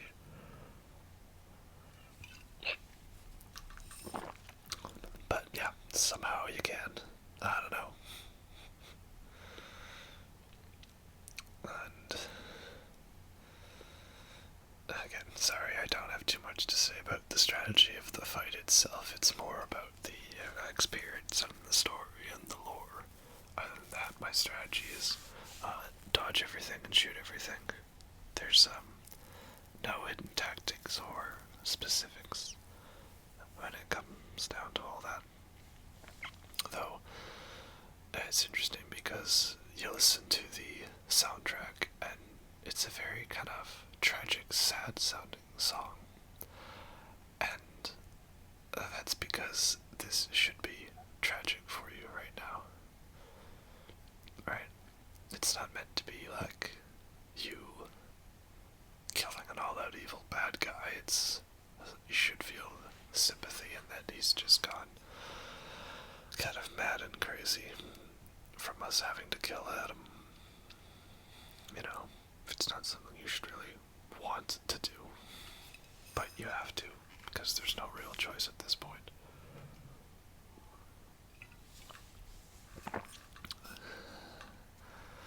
And, yeah, I got a little scared when the Machine Village was under attack, and then I thought I had saved everyone. But, turns out, later you will not be able to, unfortunately. So, again, another scenario where I like how the game expects you to have enough map knowledge of the area to be able to simply work your way to where you need to be yourself. And again, I'm also just impressed how what is actually a pretty, like, small area with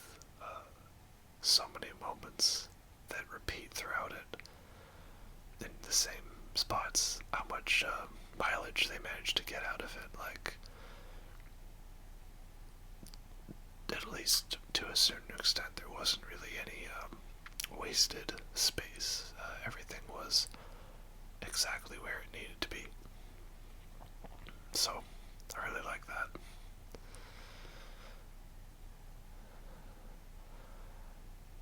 And yeah, thankfully the village is fine for now, but unfortunately later on it will not be. And so eventually this is all going to lead to our final confrontation with Eve. And if you're 9S, this whole segment pretty much plays out the same. Like, you fight him, and that's it. Oh, he may have gone mad. You have no idea, Pascal. Unfortunately, now I realize we have to. And where is he? He's in the giant crater. And again, there ends up being 3 big set-piece moments, to my knowledge, in that crater, and yet every one of them feels different and unique. It's kind of genius. So, we also see the machines now start doing, like, electroshock and EMP attacks. Not to mess with you. But, yeah. Oh, so much video, so little to rant about. But hey, at least we got a nice cool drop into this battle zone. So, yeah. This also, I think, is a nice shot of him showing the light side before turning to the dark. And I guess this darkness is meant to be like his corrupted evil side or something like that, taking over. I don't know exactly. And, Georgie asks, like, everything must die. So basically, he's almost like pre-9S what 9S becomes. Why did he kill my brother? I thought it would be funny. I thought it would be funny. I'm sorry. So yeah, great fight. Great fight. Very intense. Very fun. And again, tragic music. Something you don't hear normally in a final boss. Or at least final for one playthrough. Okay, yeah, this part annoyed me, because it's like, I'm trying to get on these platforms and every single one of them seemed to like hover up before I could get to them. Because just 2B seems to have an inability to ledge grab. Oh, I'm almost embarrassed to show this to you. Just, again, I swear I'm good at this game. But it's okay, I'm finally getting up on the platform. I'm finally gonna make it to him. I see the perfect path for which I need to take. I just need to dodge him carefully, not fall off. And I see the platform I need to get to. I just need to wait for the precise moment to jump. And I've made it to that one, which is good. And now I'm ready to get him. And nope. Psych. That's the wrong number. But it's okay. I have a second chance to get up to him. And I know I can do this. Oh, no. I failed again. Well, it's fine. And nope. The game just said, you're so bad at this. We're gonna move on to the next phase. Again, I swear I'm good at this game. Don't blame me. I'm playing with a USB steering wheel. That's okay, because I found out the power of the supercharged bomb tactic that is totally OP. Unfortunately, this guy has hacks. Like, literally, he has hacks. He absorbs the life force of whatever's left on the network. So, cutting over to 9S, it's time for us to hack him. Although it's funny, because his 2B's version, you have to run around for several minutes while this hack takes place, while in his, you just simply enter in right away.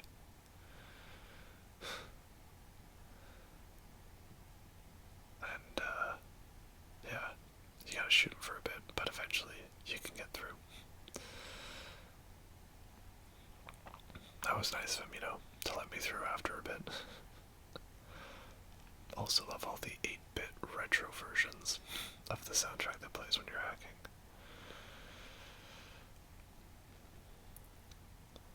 See, again, when you play it the first time, you don't get all this extra content. You just think of him as, potentially some bad guy who's evil.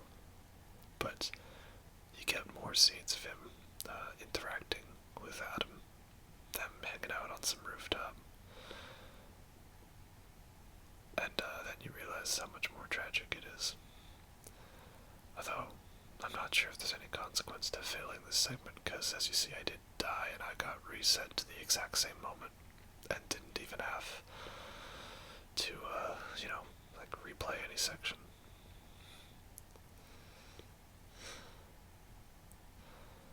And, unfortunately, I did not have the foresight to see that was not the way to go. So, because 9S is hacking into the machine network, he's slowly being infected by a logic virus from the machine network as sort of a defense mechanism. And this time I decided to try to have a little more foresight to be prepared on where to go. But 9S, he's too determined to succeed, to, pull out of the network safely. It's just mainly we have to do this so that we can remove his ability to control the other machines and cut him off from the network, thus negating his healing ability. And here we get one last, final, sad memory of Adam and Eve.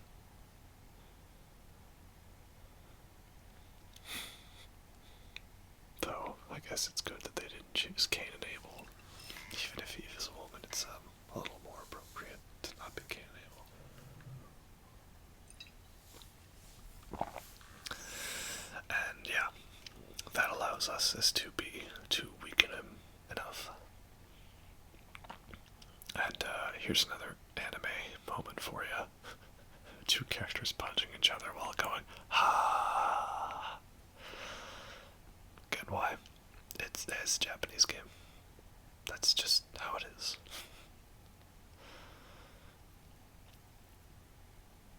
Now, one thing that was really weird for me was that when he goes into his final form, and you only have your guns to attack, it's like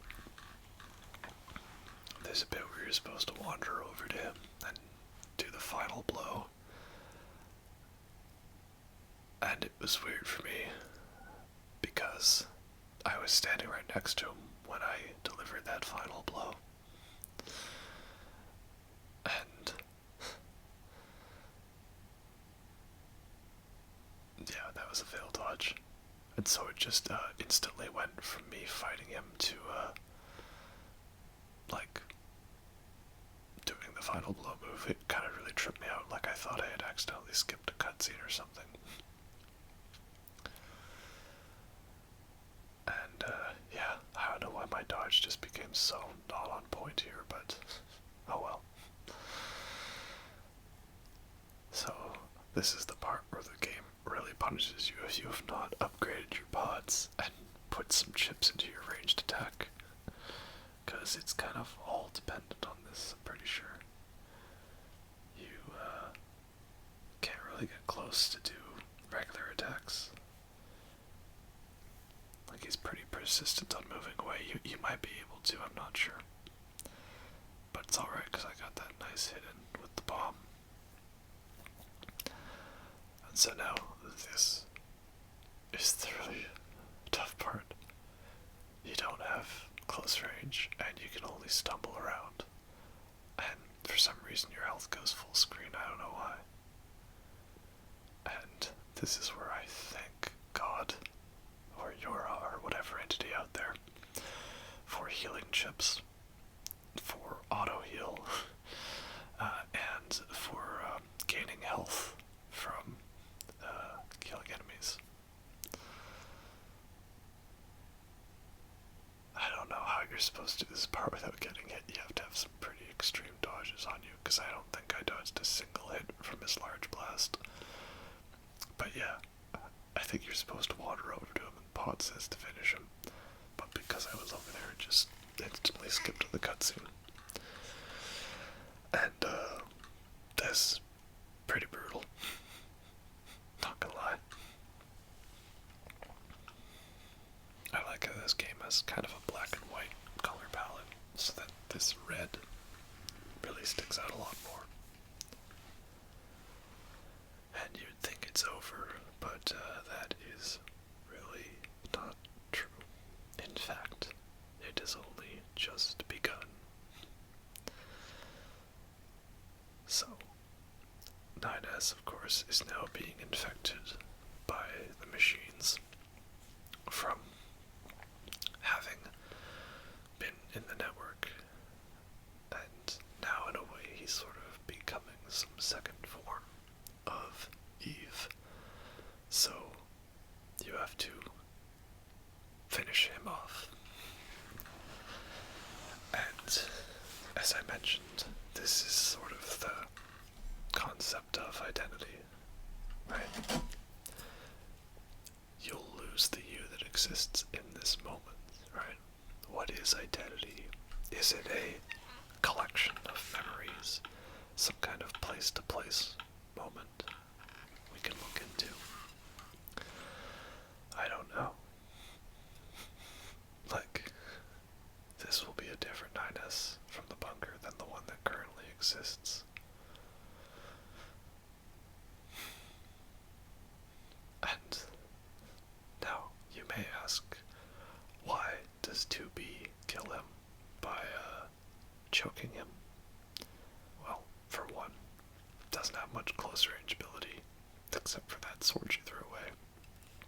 And two, because in case you did not catch that this game was an Evangelion reference, here's the last shot of Evangelion recreated for you, just with the sexes of the characters swapped. Right? No, Shinji's choking Asuka. That's pretty much what this is. And why does this last for a long, uncomfortable time with no context and no music? To make you feel really bad and to give you feels and depression. Why? That's why, of course.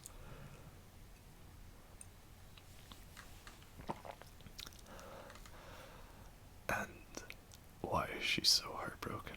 Because, as her next line will indicate, it always ends like this. Because this is not the first time she's had to do this. In fact, it's been many, many times. Yeah. I'm not getting emotional watching this. Nope, totally not.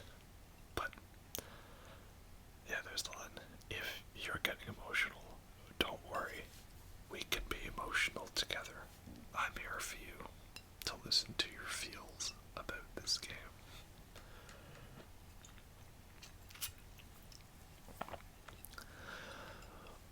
Oh yeah, and of course there's the whole blindfolds and the characters take them off in Moment of Revelations thing, yes. But, why blindfolds?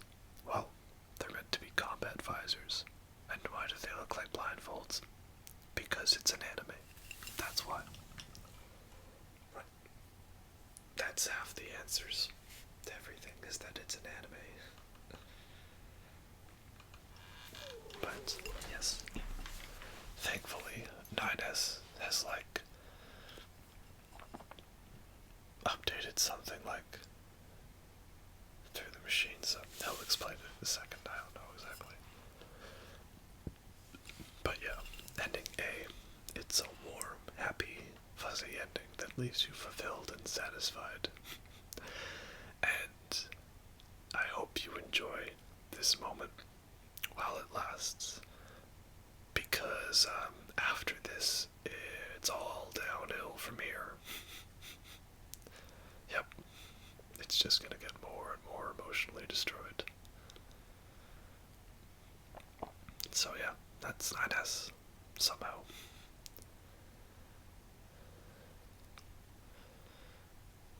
So he's essentially like reformed his consciousness. And of course, he's nerding out about it. Because nerd.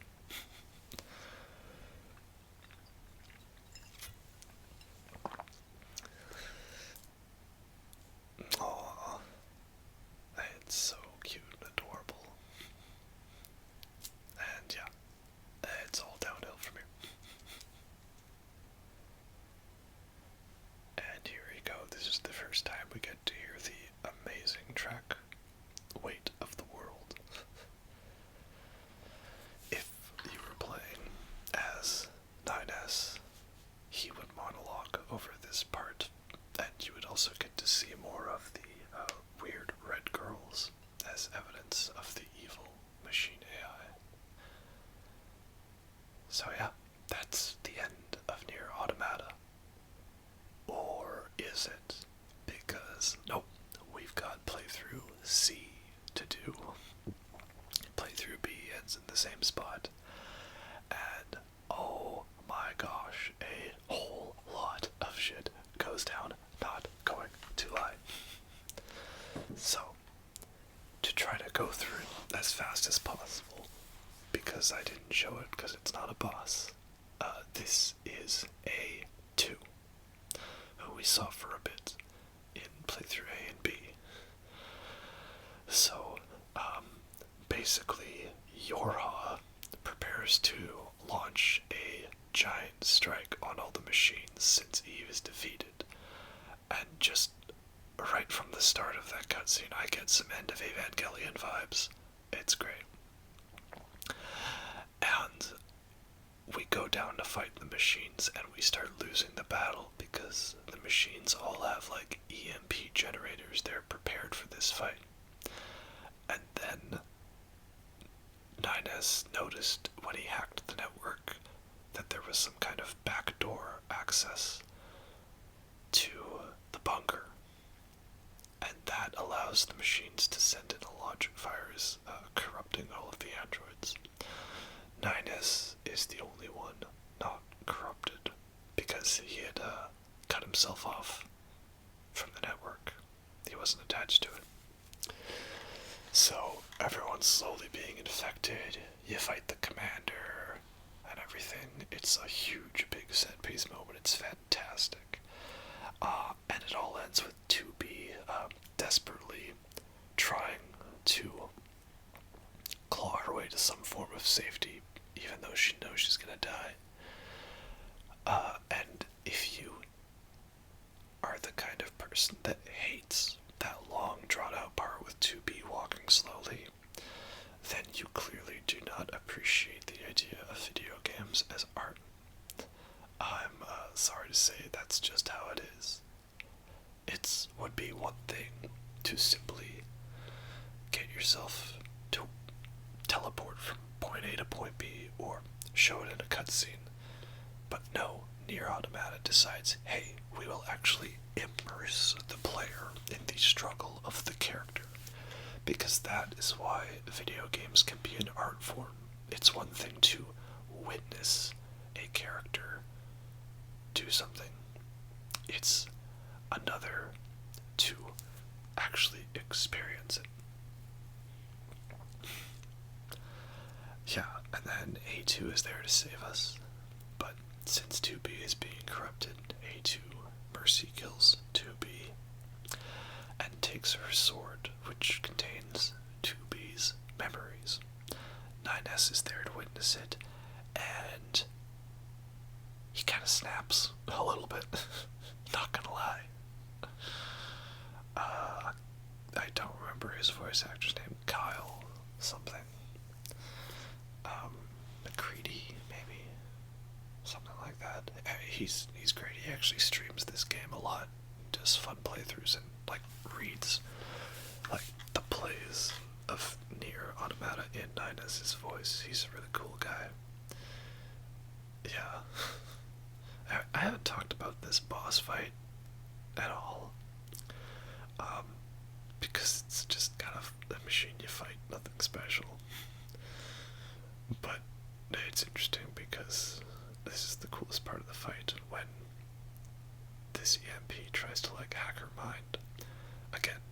gives me Evangelion flashbacks to when a lot of the angels in the later episodes of the series were focused on, like, invading characters' minds and their personal thoughts and stuff like that. Like, the one with Asuka, right? I don't need to talk about what it is. You all know that if you've seen the show. And yeah, then we start seeing the memories of the machine as well, because our minds are linked. It's a pretty cool segment. Again, I would never think about how a video game version of Evangelion could work with all the philosophy, mind interaction stuff, but I'd say they managed to pull this off pretty successfully in a way that still flowed with the gameplay. And that's a kind of hint. Normally, you'd be called 2E, the executioner unit. Right? Because her whole task is to kill 9S if he finds out too much, because the high-end hacker models are too smart for their own good. And as some have pointed out, this is also great because there's a whole side quest dedicated to revealing this twist before you even realize it. Like, there's a side quest where you're trying to investigate somebody, an android's friend, being killed, and it all leads you to realizing that the person who asked you to investigate it was the one that killed her, because she's actually secretly an executioner unit designed to do this. And it's a pretty dark twist, but it's also foreshadowing for the 2B, 2E twist. Just like how there's this couple you help out, and you realize that essentially the whole ploy was for the female one to get the male one to reset his mind so she could reprogram him to be stronger. And as she says, we help her do that, and she realizes that it's multiple times that she's had this guy reset. So yeah, great fight sequence, very end of Evangelion. So, sometime later, A2 has come to help out Pascal and grown to like her. And then, what do you do once you form a nice attachment to a character that you like in a Yoko Taro game? Well, he totally ruins everything and destroys your ability to love. That's wow. So, thankfully, okay, you can actually kill those children when you walk in, and you shouldn't do that, because then you're a monster.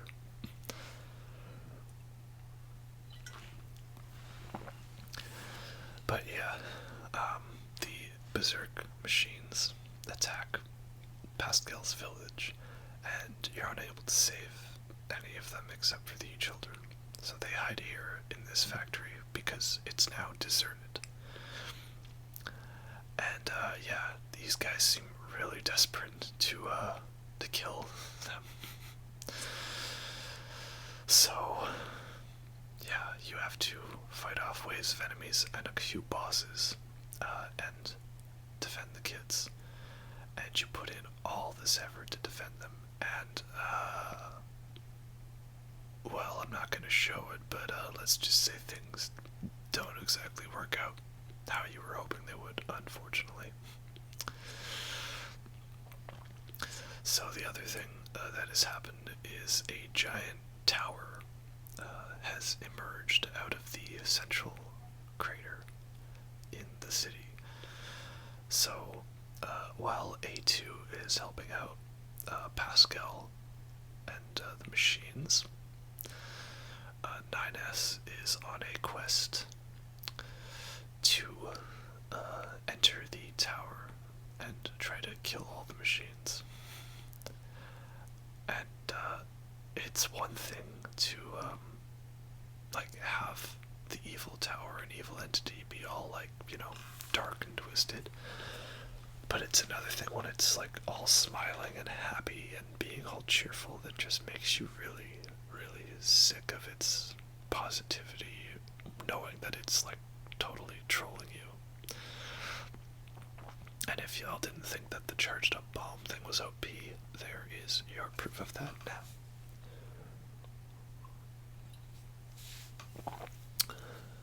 Crazy enough, though, about how these machines seem to really want these kids dead, because, like, look at this fleet of tanks. It's pretty crazy.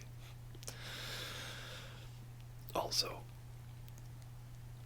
if you didn't doubt that this was an anime, hey, here's a mech for you. Right? Like, yes, you didn't think it would happen, but the game lets you pilot one of these things. It's like that bit in Shadow of the Colossus where you get to play as Dorman. Incredibly clunky and slow, but also ridiculously fan-serviced and fun, and also puts you into the perspective of how slow and lumbering these things are. I don't know if you actually have to attack them, or if you can just walk into them, because at this point, you don't have a health bar. But I don't know, it's fun because, you know, you get to do attacks like that, and if the game gives me an option to do a giant saw blade attack with a factory mech, then I'm definitely going to use that ability.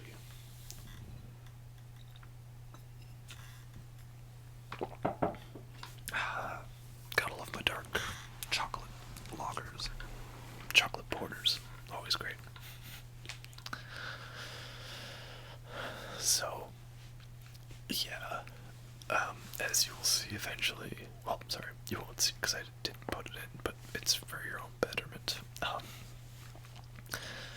of the children commit suicide by stabbing their own cores, and Pascal feels that he's responsible because he's taught them fear, and that's what did that. So you get the choice to kill Pascal, wipe Pascal's memory. Oh yes, a new challenger enters the arena. Or you can walk away and do nothing. And I personally believe that you should either kill Pascal or walk away. I do not believe in the mind wipe strategy, because if you wipe Pascal's memory, you'll find him hanging out in the machine village, and he will be selling all of the cores of the children as random junk that he just happened to find. Like, that's pretty brutal. Like, jeez, this game gets pretty dark.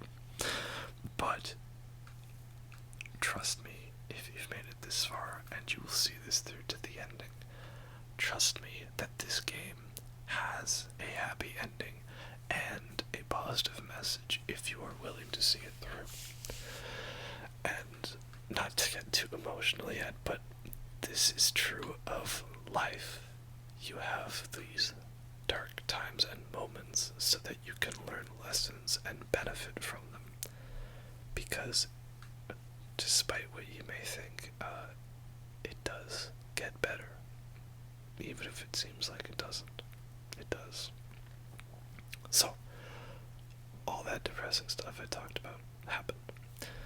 Meanwhile, 9S is destroying these recovery pods to gain access to the tower. And along the way, he comes across this weird thing hacking into his memories. And this is where he finds a 2B. And he fights a 2B boss. And yeah, once again, some more Evangelion, mind philosophy, invading your mind type stuff. But don't do it, 9S. It's a trap.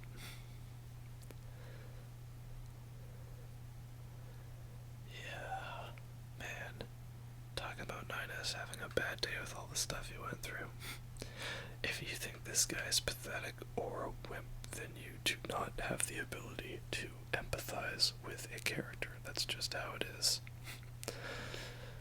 So yeah, this is the virus, corrupting his memories and trying to, take over him. So, it's interesting how this virus uses a lot of the attacks of, Eve. But yeah, that's why Charged Bomb is OP. And, this is a brilliant shot. Because, do y'all remember earlier that line about you're thinking how much you want to bleep to be? Well, here is a very symbolic shot of that concept. That is exactly the symbolism you think it implies, because this game follows the Evangelion philosophy of sex and death. I think it was GoJesus who did a video on this, but the concept is it's the closest and furthest you can be from someone. So, on the much more lighter side of the spectrum, here's a crazy thing. This robot, this bunny, actually can come to life if you attack him enough. You just have to be pretty high level to do enough damage. You should, apparently, if you get the right angle, you can hack him, but I couldn't get that to work. So yeah, if you keep up with attacking him enough, when you're high enough level, he comes to life and gets pretty mad at you for waking him up. I would say it would have been hilarious if you could accidentally wake him up when you first come through this area and you're 50 levels below this guy. Anyway, just sort of giving you an example about how long it takes to get his attention. I actually tried doing this at level 60, but it was just taking so long that I just kind of gave up on it. Because I thought I was just doing something wrong. But, yeah. This guy's pretty tough, though. This is a game where if an enemy's 2 levels ahead of you, they can wreck you. But the great thing is that, if you hack this machine successfully, you get so much XP. If you want to know a good way to, grind for levels, it's to hack this machine. I got nearly 15,000 XP from that.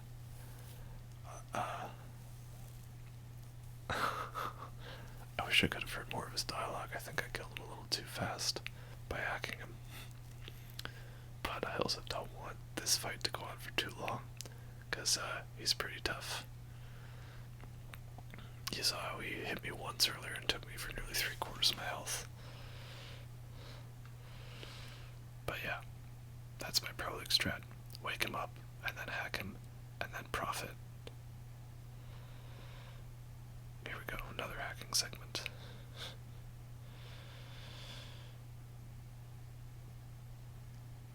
Yeah, maybe the hacking bit gets a little repetitive on playthrough B, but I'd say it ultimately serves a good story purpose and gameplay purpose. So look at that. I killed him, and I gained 3 levels completely. And he's also how you get one of the power-up parts you need to fully upgrade one of the pods. So, now that you've made it to the top of another resource recovery unit, 9S has to face 210 was the operator that had a kind of a crush on Dinah's. And yeah, now she's corrupted.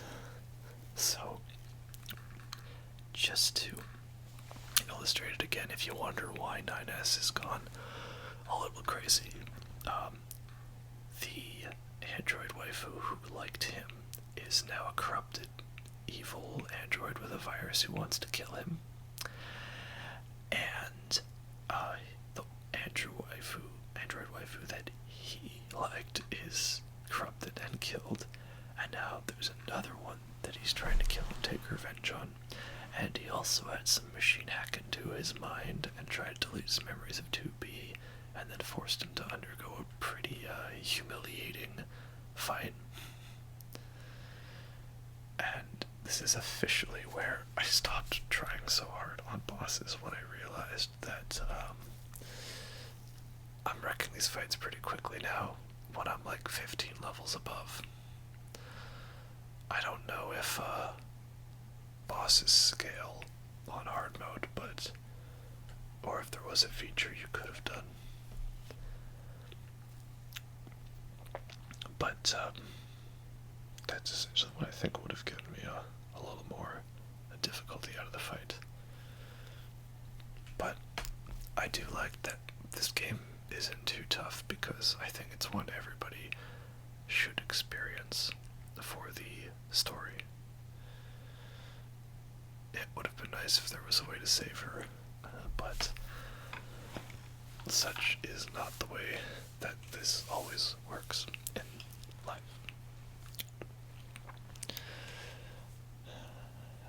And yeah, a new challenger enters the arena, A2. Now, you may ask, why does she not simply explain to 9S that she had to kill 2B because she was infected with the logic virus? Do you really think he's gonna listen to any reason at this point? I don't think so. I think he's pretty beyond logical consent. And as you see, she does attempt to try to talk to him. And what does he do? He just simply tries to kill her. So yeah, I don't think this is a matter of being able to logically talk about him. Oh, and then here's a big twist for you. So there was this whole bit at the start of playthrough B where you had to try to carry oil on your head as this little robot to save his brother. I don't know, I actually thought it was a pretty sad segment.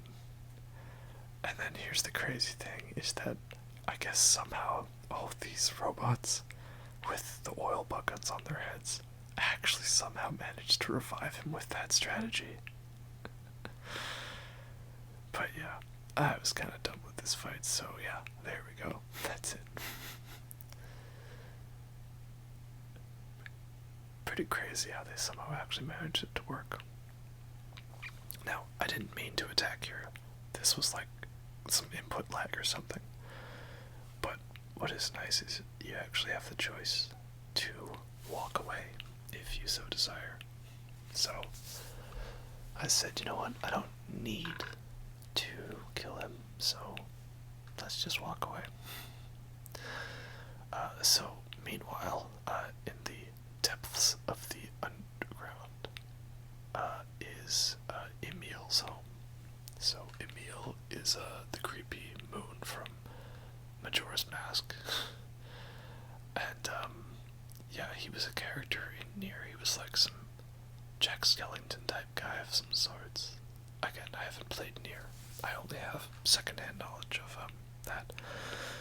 But basically, he drives around and he sells you weapons, and then you can like break into his house if you find the right way, and it's pretty well hidden. And then yeah, you can actually fight him as a boss, And oh my gosh, this is a tough fight. Like, namely for just how much stuff's going on. Like, I'm spamming dodge, and I still having a tough time. And it also takes forever to hack him. And you'd probably have to fight him as 9S, I think. I don't know if you can as 2B based on the story conditions. But yeah, then it's also a pretty tough hack as well. So, and it doesn't even do that much damage to him. So, the trick I found for this fight, I can actually give you strategy on this because it's a tough fight, is that you want to equip chips that make you invincible for several seconds after you take damage. The problem I originally had was that I'd get hit by a projectile and then get hit again before I would be able to start auto-healing. So that was pretty important. The other thing I like to do is equip a spear with 9S. Because if you hold square, you can actually throw the spear as a projectile, and that's what makes him OP in combat. So, yeah, that's the Emil boss fight, but what's crazy is that that's not even his final form. What you have to do is upgrade all weapons to their max, which is pretty annoying, not gonna lie, because there's some weapon materials you need, and they only either randomly spawn by chance, or you have to complete side objectives, and you only get like the exact amount you need to upgrade them.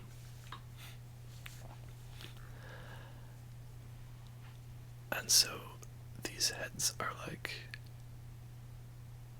meant to be like Emil when he was like a super weapon, because he was originally like some kind of weapon, like to fight the machines or something. Also, love A2. A2 is the best. Fight me. Change my mind. Try it. You'll fail. So, yeah.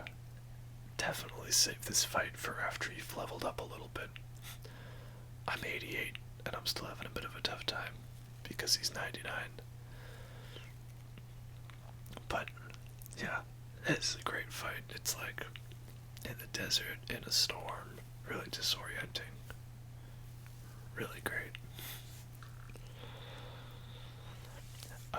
So yeah, you have to upgrade all weapons to the max, and then talk to him, and it's annoying because you have to, like, get him to spawn in a certain location, and the internet never gave me a clear answer on how to do it. They were like, oh, you spawn here and do this, and he'll do that, and it just wasn't working. And like buried on like the 7th page of Google was a thing that actually worked.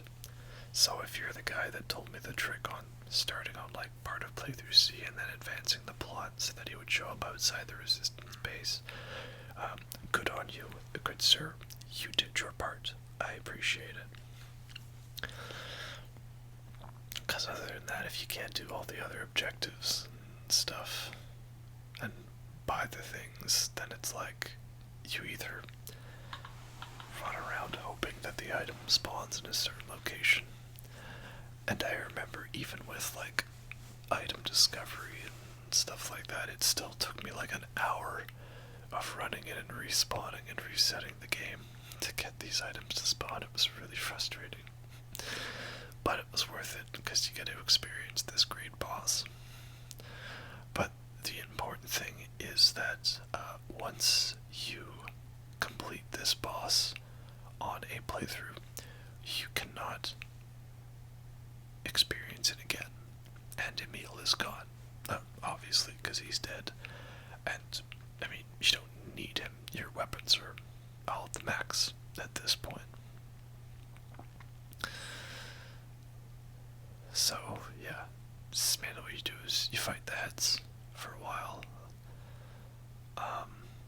I'm not sure exactly, like, how many you have to kill, or if you have to kill all of them, or if it's on a time or something like that.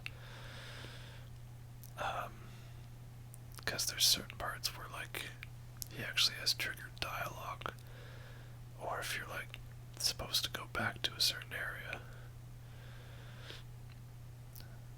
Because I remember there was one time where it seemed like the fight went on forever until I moved back to Emil.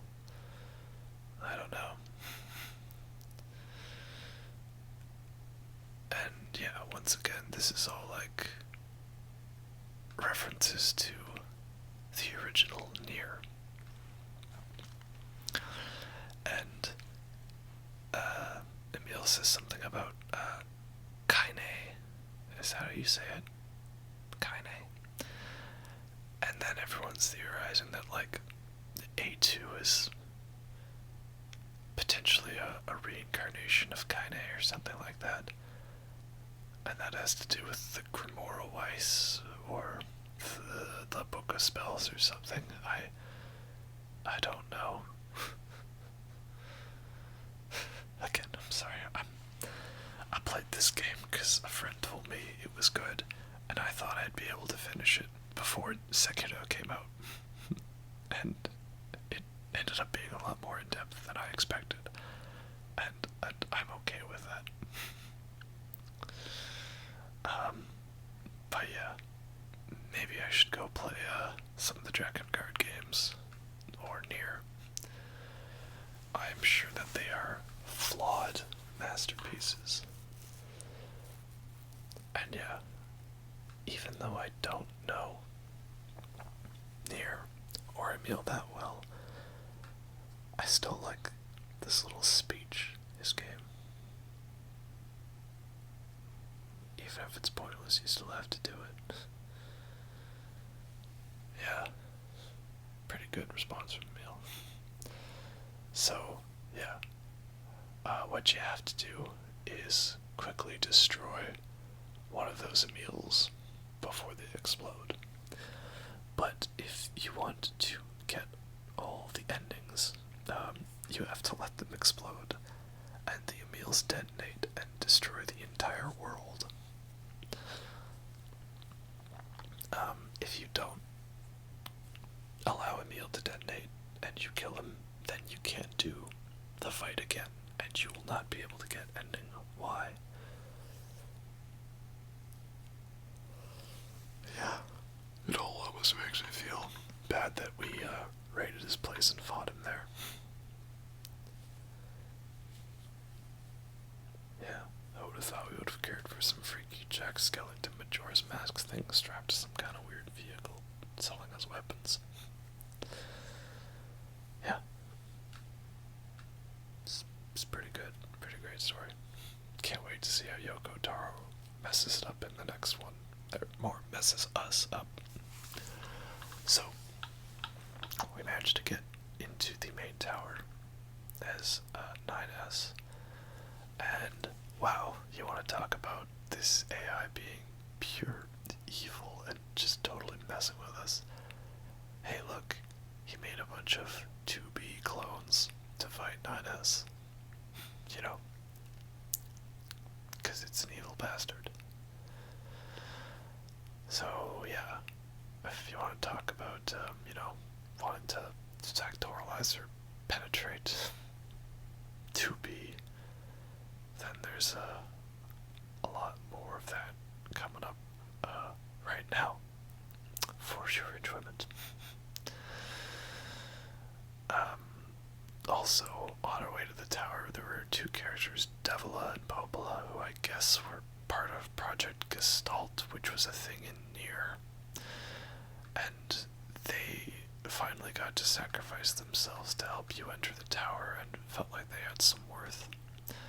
And there was a very long text adventure bit that was pretty interesting and sad if you haven't played Nier, and apparently is heartbreaking if you have.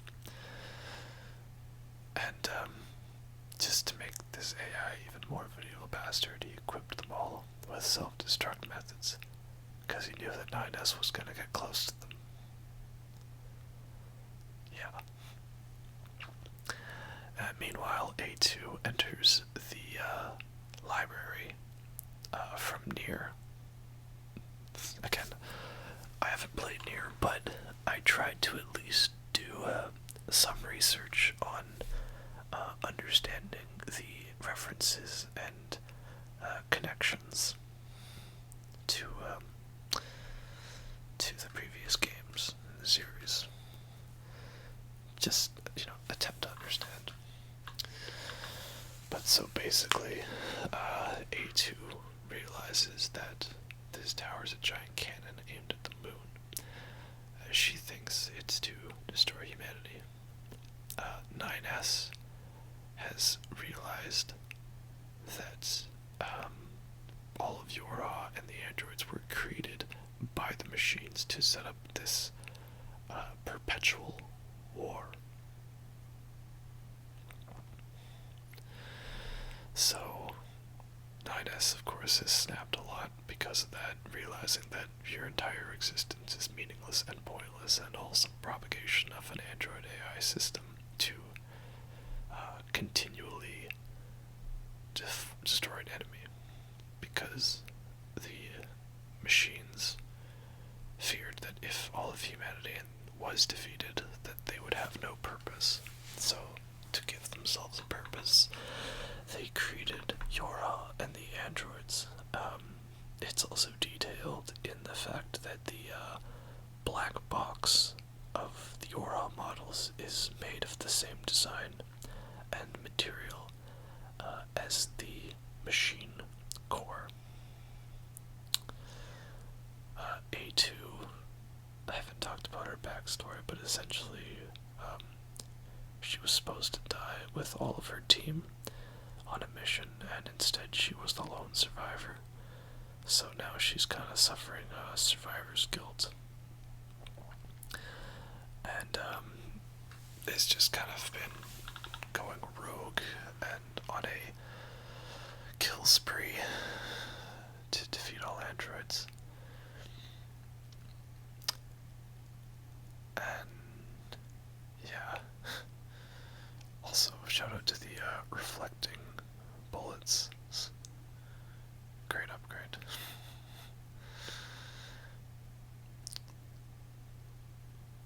It's something to do with, like, after you stop firing, it fires a bunch of reflecting bullets or something. I don't know. There's so many combat tricks to this game. Though, I do like this idea of, first of all, Pod throwing some great shade at A2. And this idea of, like, allowing the AI to oversaturate itself and kind of causing it to create this sort of self-fulfilling paradox. Kind of like the paradox of the machines creating the androids to solve the problem of not having an enemy. Now you have to oversaturate the AI so that it realizes that to prove you're strong, it has to allow you to live, or something like that.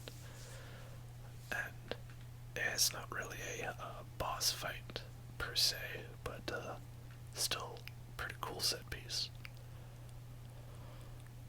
And it's also nice how essentially you have to do the opposite of your instincts. Normally, of course, it's, fight and kill the enemy, and now it's do not attack.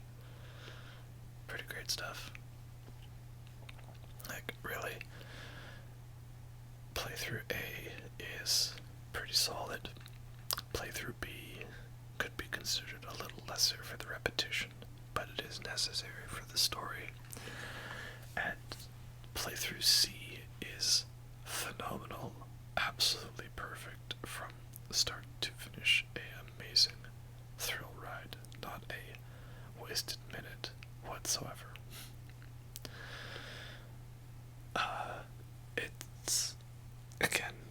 It's not, this is a game, it's not an anime series, but like, if it was, I could totally see this as just being an amazingly satisfying conclusion. the few animes that would end on a satisfying note. Because apart from Evangelion and Code Geass, what anime can you say ended perfectly, where the ending was the best part, not like the middle? I tell you, the answer is definitely not Death Note, that's for sure. So yeah, if you want to give me some animes that actually have good endings and good closure, please let me know in the comments, all 7 of you that watch my videos. So yeah, now it's time to pull a great portal maneuver and cause a paradox to destroy an enemy AI. So yeah, the idea is that if we want to prove ourselves worthy, so we have to overcome a tough challenge. Overcoming a tough challenge proves ourselves. Therefore, we should let A2 live to allow ourselves to become powerful. But now this causes self-conflict in the system. Now the system has turned against itself. It's kind of funny because you think that this AI is going to be the big final boss, right? I was waiting for it to be a big fight against an AI, and you realize that it's almost like a side note. It's not actually the thing you're here for. I thought it was going to be at the top of the tower, but no, this really messed with me on that. It's literally every second of playthrough C that this game is throwing crazy twists and turns at you. Pretty impressive stuff. And I thought I had to wait for them, but no, you actually do have to just kill that one. So yeah, there we go. There's your typical AI overlord dealt with. Whoa, yay. So that allows us to gain access to this elevator. And of course, it's an elevator in a video game, so that means one of two things. We will fight nobody, or we will fight all the enemies. And this is a case of the latter. We fight all the enemies. So, you want to talk about epic, crazy fight. This definitely satisfies that. I'm trying to think of games that just had intense endings and just kept ramping every set piece up. Number one for me is, of course, my favorite game of all time, Dead Space 2, right? I recently just randomly decided to replay the entire Dead Space series, and yep, Dead Space 2 is still my favorite game of all time. And then I guess, Mass Effect 2 is pretty up there, or maybe Metal Gear Solid 4. But yeah, Nier Automata, it's really up there for just solid, intense ending. And then, best part to this is that while this fight is going on, 9S is making his own progress in a flight unit up to the top of the tower. And this track, I believe, is called Bipolar Nightmare, to, of course, illustrate the sort of, crazed interplay between 9S and A2. And as this fight continues, 9S is now fighting another machine. So you've got 9S fighting Ro-Shi and A2 fighting Ko-Shi. And you're essentially switching back and forth between the two of them for moments of each battle in an increasingly intense moment. And this, like, keeps getting ramped up until Ko-Shi and Ro-Shi combined, and you're being forced to switch between 9S and A2 mid-fight. It's such a genius design of gameplay, and I love it so much. Again, if I was to try to, like, explain someone how genius the ending to this game is and everything, I would basically be like, I can't just show you, like, one little bit, I have to show you all of playthrough C. And even then, you still have to know a good chunk of the context from it, so at that point, I'm just like, you know what, just screw it, just play the game already yourself, just do it, come on, trust me, do it, it's worth it, believe me. You will not be disappointed. And again, this game also has an easy mode, if you are so inclined to be that bad at games. Yeah, man. This is gonna get pretty emotional in a bit. I'm warning you. Probably lots of emotional speeches from me. And so, yeah, A2 believes this is a cannon aimed to destroy the moon server. But what this actually is it's like some kind of, like, machine arc to store the collective data of humanity and have it live out amongst the stars. So I guess in that way it's kind of like Soma, perhaps. The idea of launching the arc on the Omega space gun. Speaking of which, finally played Soma recently. That's a great game. I always knew it was amazing because I watched many Let's Plays of it when it came out, because I think it was only on PC originally, and I'm a console peasant, obviously.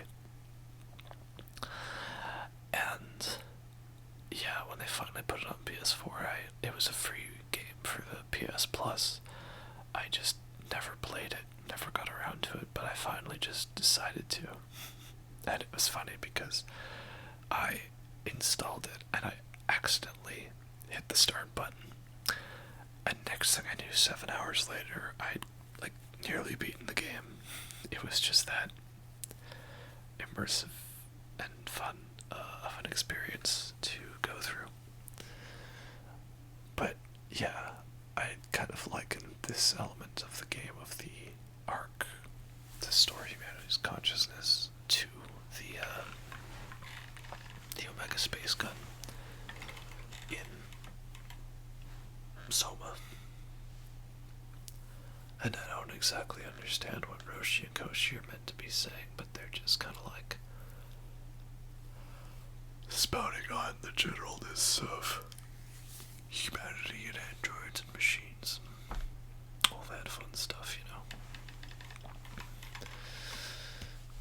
So, it's a very lengthy fight, but it's totally worth it. Remember, if you fail a hacking segment, try it again, and you might get something easier. Although, I absolutely hate the one where it's all the purple. That is just horrible. You know what they say, third time's the charm, I think. Maybe. Probably not really. But again, this game is preparing you to be good at hacking because the game wants you to succeed in ending E. We'll talk about that later.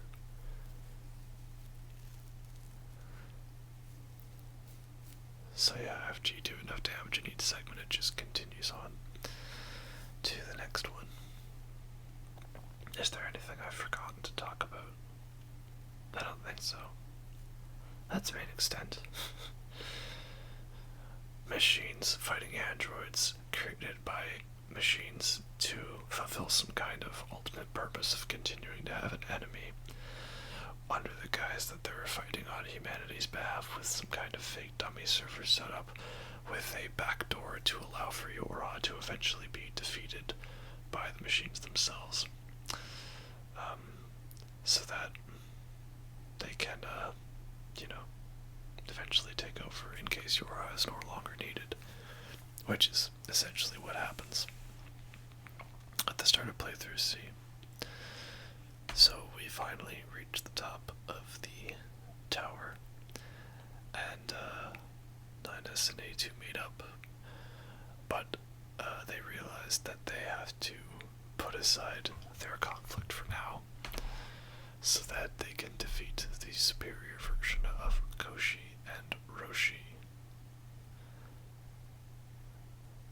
Yeah, if there was ever a fight that you need to fully see in all its glory, all the forms, this is one, because you switch between 9S and A2 without warning, just on the fly, and if you're underleveled, this fight has so many different attacks and phases to it. It's really something, and the fact that this happens after everything you've just done is pretty crazy. So yeah, as you see, I wrecked that fight in about 12 seconds. But that's okay. It's not about the fight. It's about the story. So, again, you'd think this late into the game, right before the final fight, that this game wouldn't be able to throw anything more crazy or new at you. And yet, somehow it manages to be able to do that. And again, 9S is even more snapped than already, if you didn't think that was possible. Why is he so insane as well? Because he's someone who realized his existence is meaningless. And you might be able to try to empathize with that, but also it is a pretty crazy thing to envision. Everyone was designed to die. Similar to 2B's opening monologue to the game. And her line, "I hope we get to meet the god who gave us this cruel fate," is actually referring to Yoko Taro, of all people. And so now A2 throws the other big twist into this, that 2B is actually 2E. All meant to, keep an eye on 9S. See, that's the other genius thing about playthrough B, is playthrough A, you think 9S is the one assigned to watch over you. But you realize in playthrough B, you start to get the sinking suspicion that it is 2B who is watching over you. You realize that 2B is not the main character, that 9S is. And see, the bot's trying to talk him out of it, but he's not going to listen to. Also kind of interesting, I'd always assumed from the little teaser that plays that it didn't show footage this late in the game, but it actually does. It's pretty crazy. So yeah, basically, you get to pick who you get to fight as, and that determines whether you will get ending C or D. Also, again, you can't hear it, but shout out to 9S's voice acting. He's got some great lines. Also, pretty funny that A2 got to use the bomb attack on me. So yeah, this fight, pretty easy if you're overleveled. I intentionally intentionally hesitated so I could see more of the dialogue. And this is a part I think that needs clarifying. See, A2 is about to kill 9S, but hesitates. Now if you watch carefully, 9S stabs her, and A2 reflexively stabs 9S. He doesn't just simply walk into her blade like a dork. You see her actually intentionally go for the lunge. She had every intention of killing him, but hesitated at the last second because of 2B. Also, very sad detail that A2 instantly dies, but 9S struggles and suffers. As somebody said in a YouTube comment section, headcanon, he was suffering because since 2B's sword has all of her memories, he was experiencing all of them at once. And, yeah, that is technically how most of the game ends. Pretty depressing stuff, yeah. But again, there will all come a meaning to this eventually. You see, 9S, he still has some semblance of consciousness, and the machines are going to allow him to take place on the Ark if he wants.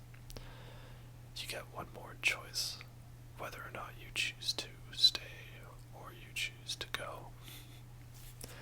And again, another reason why Kyle and I forget 2B's English voice actress's name, but why they are the best. Because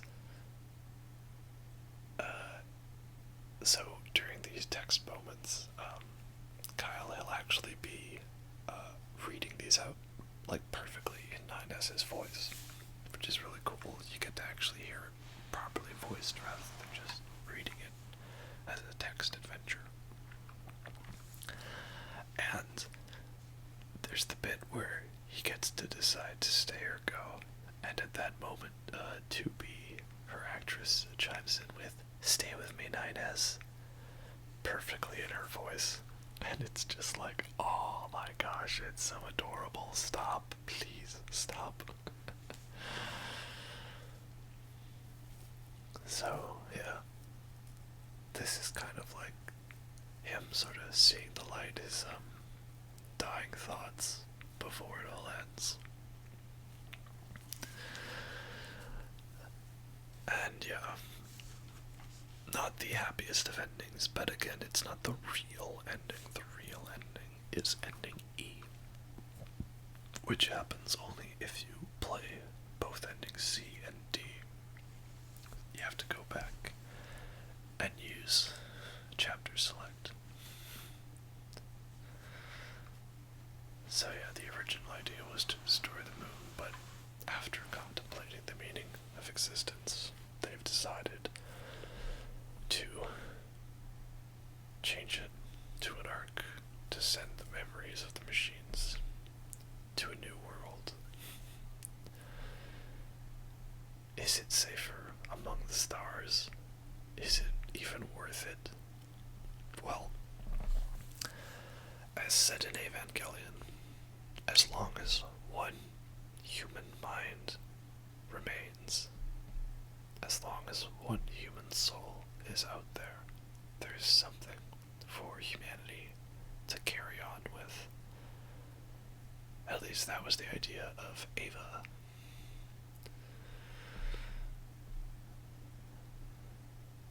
Despite all of this, they can still accept 9S if he goes. Or maybe he'll stay. I decided to go. There was nothing left to remain in this world. But to my knowledge, that doesn't really affect the cutscene that plays out. It's all the same, I think, just maybe you don't have as many shots of the arc taking off, but it still does. And yeah, then just to make your heart cry out a little more, weight of the world starts kicking in. Devila and Popola died together to help you out, and they finally felt they had redeemed themselves after the failure of Project Assault, and the resistance watches on. So that was ending D, childhood's end. But that's no fun, so let's go back and try that again, and let's fight as A2. Again, this fight has so much elaborate spots to it. One great bit is that, I don't know exactly what the conditions are, but I've seen it where, like, 9S tries to hack you, and, it starts zooming out, and you realize that this whole space that you're doing the hacking minigame in is actually, like, the pause menu. And it's pretty genius. Kind of blew my mind when I first saw that. At first I thought, why is the camera just randomly zooming out? And you realize what's occurring is pretty cool. But also, if you're level 75 compared to level 50, this fight's kind of a joke. So, the reason why she cuts off his arm is because he took an arm from 2B and attached it. And of course, he was already infected with the logic virus when he was in the recovery units and they were destroying his memories, but attaching an arm from 2B also probably accelerated the process. Another reason why it's such an evil, malicious program, because it specifically has a self-destruct because it knows that will kill 9S or at least hurt him, and then it allows him to reattach an arm knowing that that's how it's going to infect him. So, pretty evil stuff. But yeah, basically A2 has a plan to try to hack into 9S and eliminate the virus in him. And then, after doing so, she will delete the arc, not knowing it's an arc, and then allow the tower to crumble. So, yeah, again, really happy, lovely ending, am I right? But, once again, there will come a point to all of this, I swear. This is a positive message the story ends with. The only problem is that not everyone is willing to see it through to the end. And you should. It's always going to be worth it. Trust me. I recommend Evangelion as a show to watch for those suffering with depression. And in the same vein, I recommend Nier Automata as a game to play for those suffering with depression.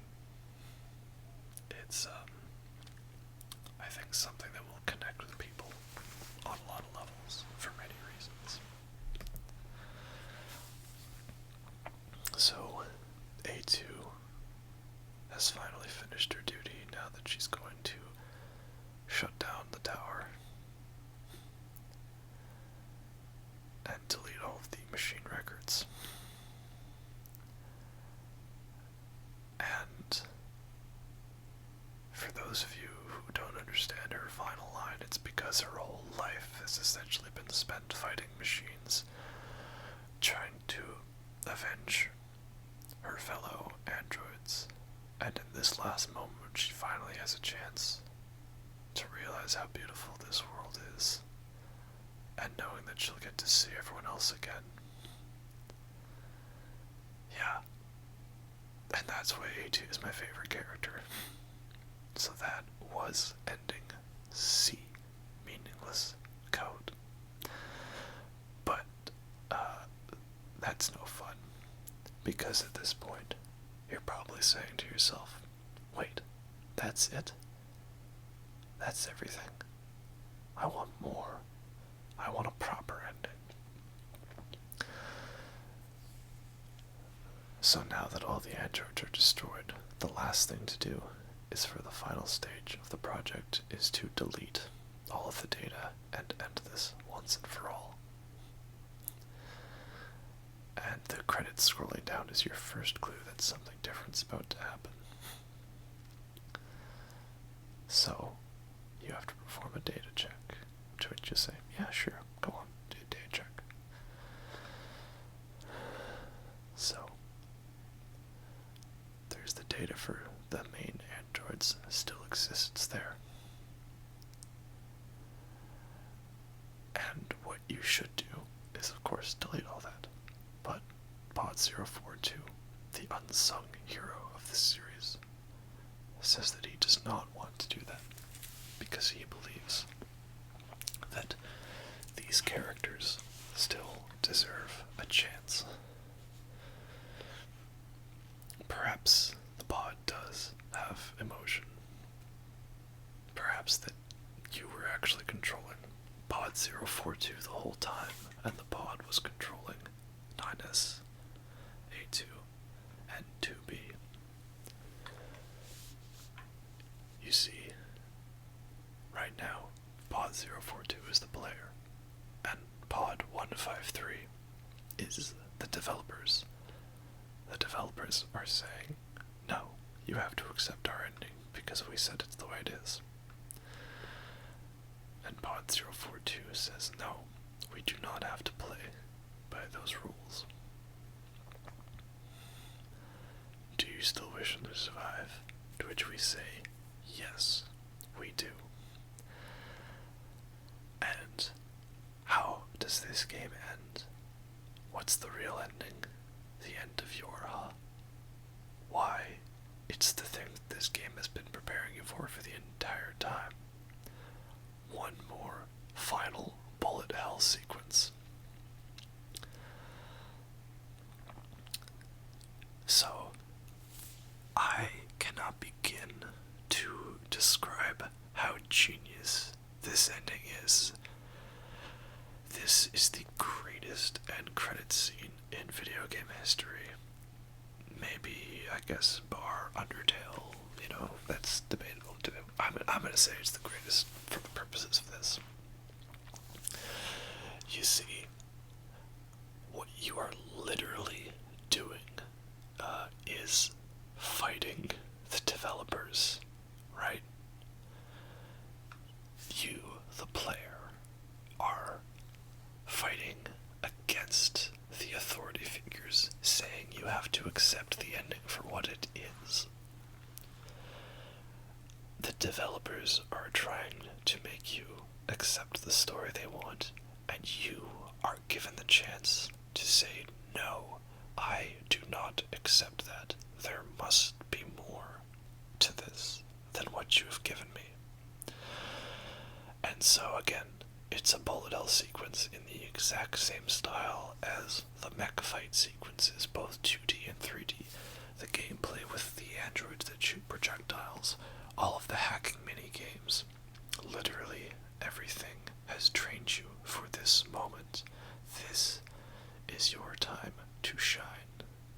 Do you remember the beginning about 2B saying, I hope we have a chance to meet the god who cursed us with this fate and kill him? What she was referring to were the developers, right? Like, the names in the credits are literally attacking you, and you are literally destroying the names and erasing them, right? There is no exaggeration. It's exactly what is happening. This is just so genius on so many levels I can't comprehend it. I've said that already, but it's true. This blows my mind every time I see it. And the best part is I just have this feeling, and I know it's true, is like Yoko Taro has said he wanted to make a 2D bullet hell shooter originally as the sequel to Nier, and the studio wouldn't let him. So he was forced to design like a 3D hack and slash game. But knowing that his original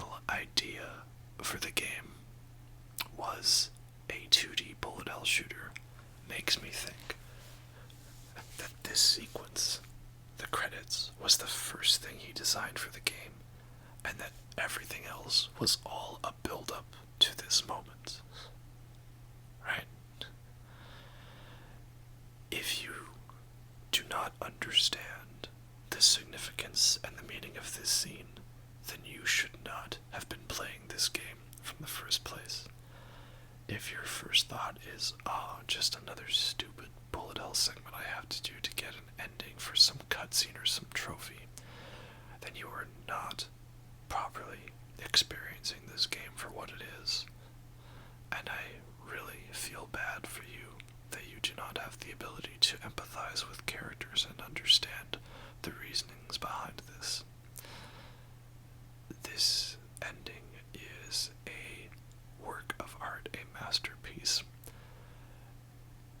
If people were gonna ask me, why do you think video games are art? You should cut to me imitating the Will Smith pose of him saying, look at this, and it's just me with, screenshots from this game, and specifically this ending playing in the background. What's also pretty cool about this is that Weight of the World, the end credits song, is playing. In every other ending, there was one version of it playing, the English version, the Japanese version, and the made-up language nonsensical version for all the other endings. And at the start of this, the 8-bit version is playing because of the 8-bit 2D soundtrack, and it slowly starts changing into the English one, then the Japanese one, and then the gibberish one, and it keeps adding a layer of instruments and building in intensity as you get through the credit sequence further and further. Now, of course, this is going to start getting very difficult, because you can only take 3 hits, like every other hacking segment, and the bullets are going to start raining down in increasing quantities. So this is not easy, and again, that is in line with the story of the game. This is meant to be some crazy, game-wise what this is a data purge. Essentially, Pod 042 is trying to protect the last remnants of 9S, A2, and 2B's data, so they might have another chance to start again. And this is the system of Yorha trying to crack down and delete him and stop him from saving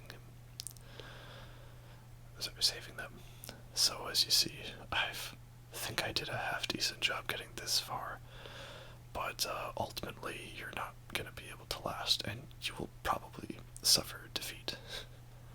It just happens to everyone their first time trying to do something really difficult. You don't realize what you're getting yourself into, and sometimes you get a little in over your head about what you thought you could deal with, and it becomes a little too much, and so you lose. So make sure you're connected to the network for this next part. So thankfully, there are checkpoints. You don't have to start from the very beginning. This game is at least somewhat merciful in that aspect. It's the other thing that's getting tougher. It's not that there's more projectiles, but also the credits are getting stronger. So it's taking more bullets to defeat them, which means that while they're not firing faster, they are living longer, so that they can fill your screen with more projectiles and really mess you up.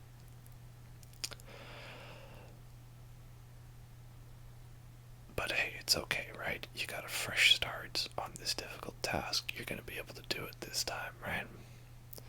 And then Square Enix shows up, and then it all goes to hell.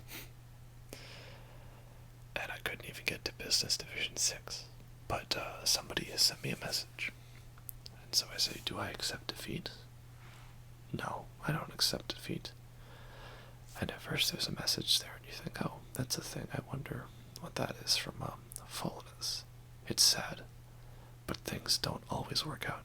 But we've got this. Okay, that's a nice thought. Anyway, let's give this one more go. I'm sure I can do it this time, right? I've got a fresh start. But it's just, I don't know how I can do this. Like, it's too difficult, right? How is one person expected to take on the weight of the world by themselves? Is it all pointless? Now there's another message. I did my best. One thing is certain, I'm rooting for you. I won't give up. One thing is certain, I'm in your corner. From Japan, from China, from these other different people. So again, I try. And maybe I'm learning a bit more. But Business Division 6, he's the ultimate gatekeeper, that guy. He knows what he's doing. Do you think games are silly little things? And now there's more messages. And what you're realizing is those are all messages from other people around the world. They specifically wrote these things as a way to support you. And this is where you start realizing that no longer is this about the story of A2 and 2B. This is all metaphorically about somebody overcoming depression or anxiety or some kind of mental illness or some kind of really difficult task, right? But you can't do it by yourself. And some of these questions, I'm going to try not to get too emotional, but some of these hit really hard. Do you admit there is no meaning to this world? All the same effort will be rewarded. You and I are the same. Limits exist to be broken. Do you admit there's no meaning? No. I say no to that. No. I want my happy ending. And I am not going to admit defeat no matter how tough the challenge is. I'm going to try my best to be able to succeed. And I think I can push through. I think I can do it. And I've gotten further than I ever have before by myself. And I think that it's possible this time. But I thought I had died there. I hesitated. But even still, I fail again. And do I say, give up here? No, I am not going to give up. And everyone else around the world right now is sending you their messages. Just like the end of Summer Wars, where everybody sent in their avatars to help her play Koi Koi. And a rescue offer is received. And as soon as you accept this, you'll notice that the chorus, suddenly everybody is cheering you along. That is the developers of the game singing along. And everybody is cheering you along because they want you to succeed. And I am not going to lie, the exact moment that the chorus started up, I started crying. Because that was the exact moment that the message of this game hit me. You see, you were struggling to do it by yourself. And now everyone else is here to help support you. They're going to take the hits for you that you can't take yourself. Because no matter what you think, you are not going through it alone. There is always somebody out there who is going through something similar and who will help support you, and you cannot be that person to help out someone else. Alone, you could not do this, but together, everyone is strong. The song that plays is called The Weight of the World, and the thing is, the weight of the world isn't so heavy if you have other people to help carry it with you. And that is the ultimate message of this game. The ultimate message is a message of hope, of love, of being connected. You see, all of of these other avatars that are helping you right now, that's meant to be the data of other players. And to do this, you had to delete your entire save game so that you could give your data to somebody else. And you'd think that that would be something that not everyone would do, but when you look at all of the messages everybody has left for you, and the data that they've sacrificed so that you too can see this through to the end, you realize that maybe some people aren't as selfish as you think when they're willing to do things and help you out. And just like that, this seemingly impossible task that you thought you could never do yourself, when you've had the support of everyone else and everyone on your side, you're now actually able to do it. So I want to say thank you to everyone's data that was sacrificed to help me complete my run. And I'm sorry for all the data that I lost along the way. You all put it to good use so we could see this through to the end. And this final monologue is just there to properly secure the meaning. With 153 reiterating the opening lines, just modified. Pod 042. He thought he was gonna be able to, do an audible sacrifice, but nope, he's still alive. He not dead. And yeah, being alive is a constant stream of embarrassment. That's a good message for you if you ever think it's embarrassing. That's just part of what it means to be human and be alive. That's how it is. And this is the important part, is if everything is returned to exactly the same way it is, might we end up being trapped in the spiral again? Won't we just end up back to where we used to be? It could happen, but that's okay. A different future could happen, because remember that a future is not given to you. It is something you must take for yourself.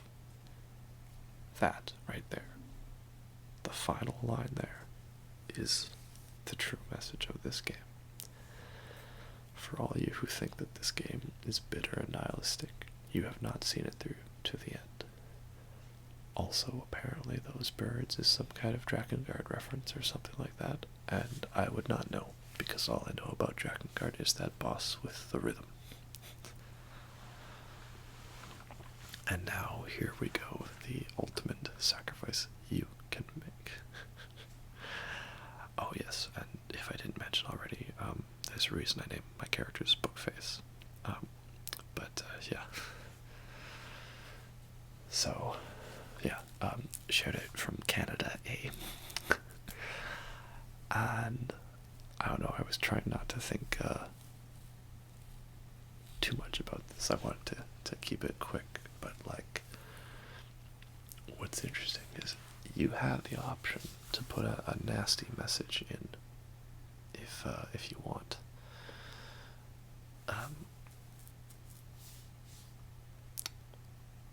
But why would you do that, right? That's the great thing, is that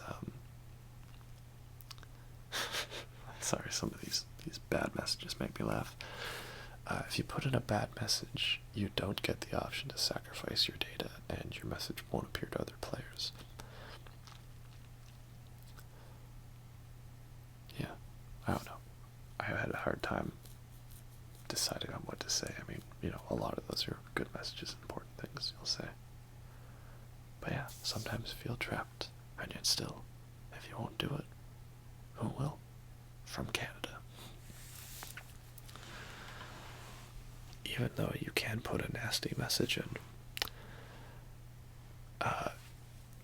you see all the positive messages there, and I've played Ending E multiple times, and there's no shortage of helpful things people have said.